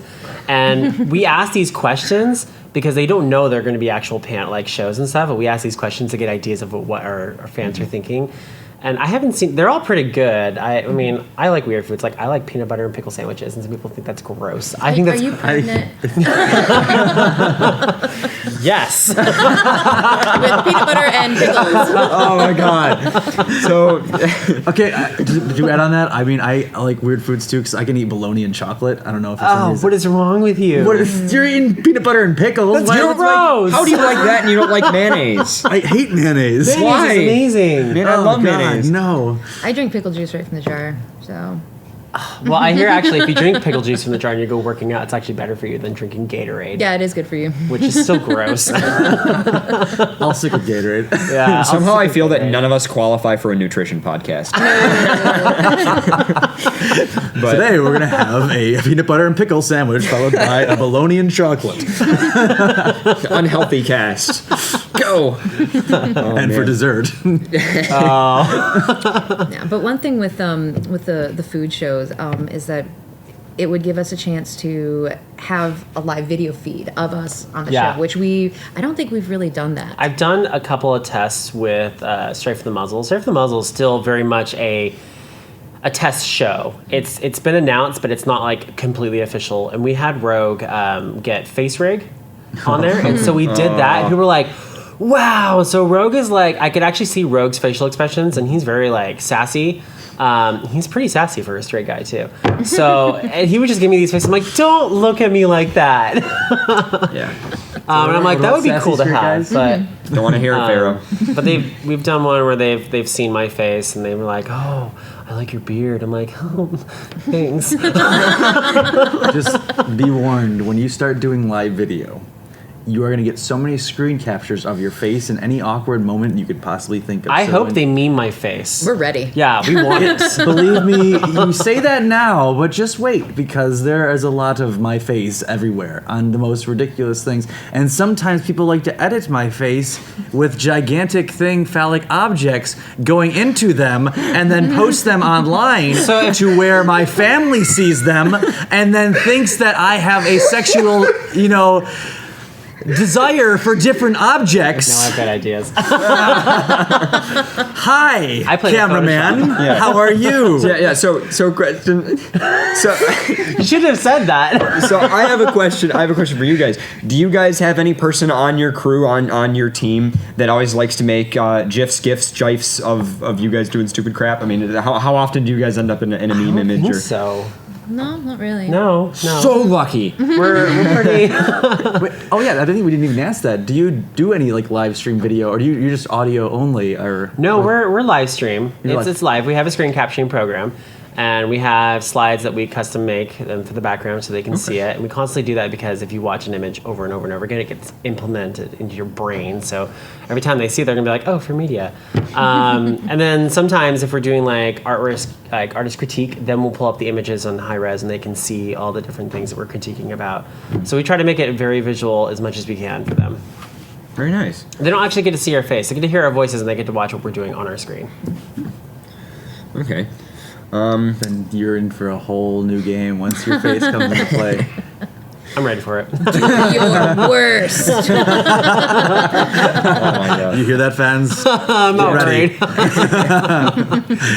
All right. Any last thoughts that we want to throw out or get out, or anything else that if you guys have any questions for us or any? I will questions say for though, you? it was funny that you did a panel, which was yesterday, which was con horror stories. Yeah. And then right afterwards, we had the whole event at the hotel. So That was just a chain of awesome, but then not so awesome events. So that was cool though. I actually had a lot of fun at that panel. We had two Griffin, and we had the cast up differently, and those three are just another thing. Yeah, we brought a few guests on the show, and I'll never forget one time Pharaoh invited somebody over. Normally, like, our guests are like fans of the show, and they show up in our area. We live in Buffalo, New York, and everything like wait, what? Like snow. Oh, okay. Yeah. Yeah, that's We know. So we've had different guests come on, and usually they know the show, or they're like, new number one fan, I want to be on the show. Okay, sure, join us, whatever. And then Pharaoh invited somebody, and he shows up, and he's like, "Oh, cool studio." And I was like, "Oh yeah, have you never watched the video feed?" And he's like, "Oh, well, what do you mean?" And I'm like, "Have you ever seen any of this?" And he's like, "Oh, well, I don't know what the show is." And I'm like, So I go, "Hey, Pharaoh." So I'm like, can we talk for a second? And I was like, why did you invite someone who doesn't know what the show is onto the show? And you were like, Pharaoh's like, hey, let's try it. let's see how it goes. One of the best guest appearances we've ever had. Really? Because they didn't know. So they were sitting, they were having a good time with us, and they fit in with the social event rather than trying to match what the show was or play along with some kind of a regime that they would expect. They just went along with us and had a great time. And so now we have guests on, and we don't tell them what the show is, don't tell them about our fans, don't tell them anything. We just... That's a great idea. Yeah, it brings for more of a natural experience. I know that's what I love when I have we do a lot of fans, like people like are even here, they're asking, can we be on the show? And it's we have open door usually most of the time if you're ever in the Buffalo area. Yeah, and it's a Saturday, come on the show. I mean, we love having new people on the show. It brings like a whole new fun experience. We should have you guys on the show. That'd be great. Yeah, we've never actually brought on another podcaster. We've done it once with another one called For What It's Worth in Salt Lake, and we did like a McRib episode where I built in Minecraft. I was playing Minecraft while we were doing this, so we were streaming this, and I blew up the McDonald's signal or the sign, and so it was like raining ham and burgers and stuff, and that was fun. But that was the last time we did, and we haven't had a chance to bring anyone else on that was legitimately interested. And so, hi. So when you're like, hey, we like to interview, I'm like, really? Cool. You got it. I think that was the best thing. I was like, after the panel, I was like, hey, would you like to do an interview? Us? We've never been interviewed before. Yeah, we're always the ones interviewing people, so it's always interesting when it's our turn to answer the questions. Mm-hmm. Yeah, it's definitely a lot of fun, and just preparing stuff and going, and also just trying to organize it in the middle of a con is so hard for any and if there's any other podcast who listens to this interview or something, when you are at a con and you are trying to organize people. Especially at a big con like MFF, I can't even imagine Anthrocon. Wait, can we talk about organizing people? What about trying to organize someone to go out to dinner? Just going out to eat takes forever. It's so there's like no signal in this con. They have it's like they zero out the signals. You have to either connect to the Wi-Fi or just risk it that you might get a text a couple hours later. We're going to dinner, meet us there, and it's like, oh, it's 1 o'clock in the morning, too bad. I tried organizing with just in general going like, hey, let's go grab something to eat. And then as you walk from the place that you're organizing people, you start walking and then you kind of bump into more people. Exactly. And then it's like, 5 minutes, and then this path that should take, 5 minutes to get through. Oh, hey, nice to see you. I'll be right back. But I'm going to go out to dinner. Oh, hey, you want to come out? That now you're like, oh, hey. Fine, let's get out of here now. Yeah. It's either that or then, you expected dinner with 5 people and now you need a table for 20. Yeah. All in the same car, too. Yes. Yeah. Remember that last year? I mean, we don't need to end it in the interview, but I mean, we can just to introduce them to it. Remember when we went to, I think it was a breakfast last year, and then you decided that 2 cars was enough, and then we ended up having like 20 people in and the then trunk. You turned your car into a clown car, and then people were like, there was like 4 people in the trunk of a car, and then you got to the place and opened up the trunk, and it was like furries house. I'm really hoping my insurance company doesn't watch this. So, but yeah, it's been fantastic to interview you guys. You guys have such character, and you guys, it's very clear that you guys jump off of each other and work together and stuff like that. So props to you guys for running a successful show. Yeah, we know how much effort it takes. And how many episodes in are you guys now? How long have you been doing it? Hard to say, but we're pushing almost 3 years now? Yeah, almost. We'll be up on 3 years in January. Congrats. And I'm so sorry. It's a lot. It's a lot of episodes. It's a lot. I just lose count. I'm just like, all right, just know in 2 weeks we're doing an episode, but next week we're doing Straight for the Muscle. So it's like 4 shows a month, and it's just crazy back to back to back to back. So. Wow. And I have to say one thing from our personal experience is I'm sure both of you have full-time jobs. How hard is it when you're trying to organize and plan for shows? And work is emailing me right now. Yeah. And how just like stressful because you're like, we need to get this organized, and then it's like, oh my god, I just worked 40 hours this week, or now I have to do this, and then you're just like, so much to do. Yeah. I know so much to do, so little time. For me personally, it's not too bad. The family I work for knows that I'm a furry, and they know I run a podcast, and they're very supportive of it. Oh, wow. So I tell them I can't work Tuesday night because I have a show to do, and they're like, oh, that's fine. Oh, that's great. Yeah, they're very, very great people, very understanding about the whole thing. For me, it's a little more difficult because you lost your job, didn't you? No, okay. I am full time, but the job that I'm doing it requires a lot of studying at home and then making sure that I'm more informed And then I go home and I work, and then when I'm at work itself, like I got my phone on me, and my phone's just like constantly beeping like crazy, like this person just commented or this person just messaged you. And I'm like, oh my god, I don't have time for my work and I don't have time for anything else. I go home and sometimes I just sit in my chair and I'm just like, whatever, I'm not doing this. I'll do it tomorrow. So for the most part, when the show's over, are you guys like, hey, let's hang out, let's go out to eat, or are you like, get the fuck out of my house? I mean, how does, or I mean, that's right. I know that you're Skyping. We're just Skyping, too. Yeah, so she usually just goes, and then I because I'm recording on my end, I have to create the thumbnail, like custom thumbnails for YouTube. So while she goes, I am just like, I've got, Photoshop up, and I've got my music playing on Pandora, and I'm just zoning out, and then I'm uploading onto YouTube, and then I'm talking to people on Facebook and Twitter, and then I've got friends messaging me here, and so there's all these like screens open up on my computer. I'm like, I should take a picture of this one day so people can see what happens during a show and then after a show. So it's crazy. It's a lot of multitasking. So where do you see it going? Are you guys still growing? Or are you guys still, what's the expected, a year from now, where do you think you'll be? Hopefully further. My ultimate goal is I would like to have multiple teams set up. It's been a goal since day one around the world, because there's different time differences and we can't reach everyone when we want to. So it'd be kind of nice to have like a European team, and then they would have like a mini version of us broadcasting the same thing that we do, but for their country, and be connected all around the world. And it'd be kind of just cool to have that. That's my ultimate goal. So kind of like a branch out of like Fur Media actually being like different separate medias that all come together under the same name. Like, I mean, because the great thing about having what we do is we can broadcast from any location that we want to. As long as we have a computer and internet connection, we're good to go. And because our team is now located across the United States, I'd like to have a team that's also, international. You hear that? Kind of fun. If anyone out there, they're looking for international furs, we know a bunch. You need to get in contact. We're still looking for an international guest. That would be a lot of fun. That would be a lot of fun. So if you, I guess pandas if you don't mind coming on at 5 a.m, depending on where you're from. Seriously. Have you had Fox and More on yet? No. So lastly, give yourself a plug, the date, the time, the place, and sign yourself out. If you want to get the most information from us, you want to go to our Facebook page, facebook.com/FurMedia.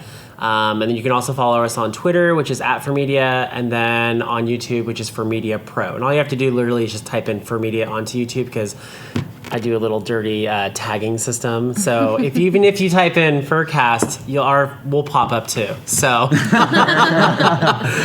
and we do have a Fur Affinity.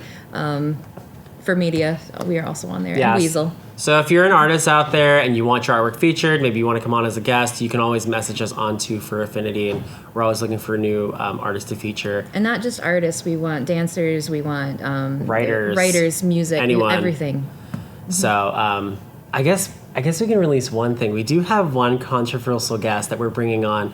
We'll just say the winner of Rainforest Dance Competition, who actually wasn't a fursuiter and blew the competition out of the water, put on the most spectacular performance ever, and she has been under fire from so many people.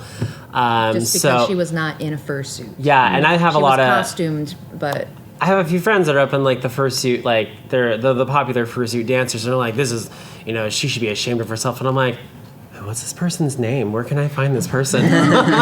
So the next thing I know, I'm like, hey, I would like to have you as a guest. Would you be okay? And she's like, I'd love it. I'm like, sweet, we're locking you in. So you guys can look forward to that next year. I'm Space Bear Sparks. I'm Punyua. And when is your next show, by the way? Next show should actually probably be it might be the Valentine's episode. Because if we're skipping January, there's February, and that's love. So we'll talk about something. Maybe sex. Who knows? Who knows? Yeah. Who knows? Who knows? Well, thank you guys for the interview. You guys are absolutely excellent. It's been a lot of fun. Amazing personalities. You're welcome. Thank you. Very fun people. Thank you. And I've been Paradox the Red Wolf. And I have been Pharaoh the Blue Fox. I don't know why do I have to say Blue Fox. Really, you just say Paradox, and this has been Pharaoh. Why do you have to make sense so difficult? Why do you have to make it? This con has been difficult enough. I'll always be difficult with you. Go drink some chlorine. No.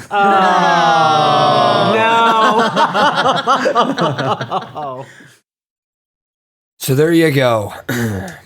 I've been your host, this Union Paradox Red Wolf. I have been Pharaoh, the 6 Blue Fox host. I can't even talk right now. I have been the Canadian Cat Dragon host, Wrath. And I have been the overtired Red Lucario host, Aura. Good night, podcast. Why not blue? There's many reasons. I'm not going to go into it right now. I don't trust him. Never trust me. Don't trust a Pokefur. Don't trust a Pokefur. Is that how that works? To live by. Anyway, well, good night, guys. We'll see you in 8 weeks. It should be good. Maybe less. We don't know. Maybe less. We don't know yet. We'll find out. But stay tuned to all of our social media. We'll have updates and stuff. So. Maybe less, maybe more. Good night, guys.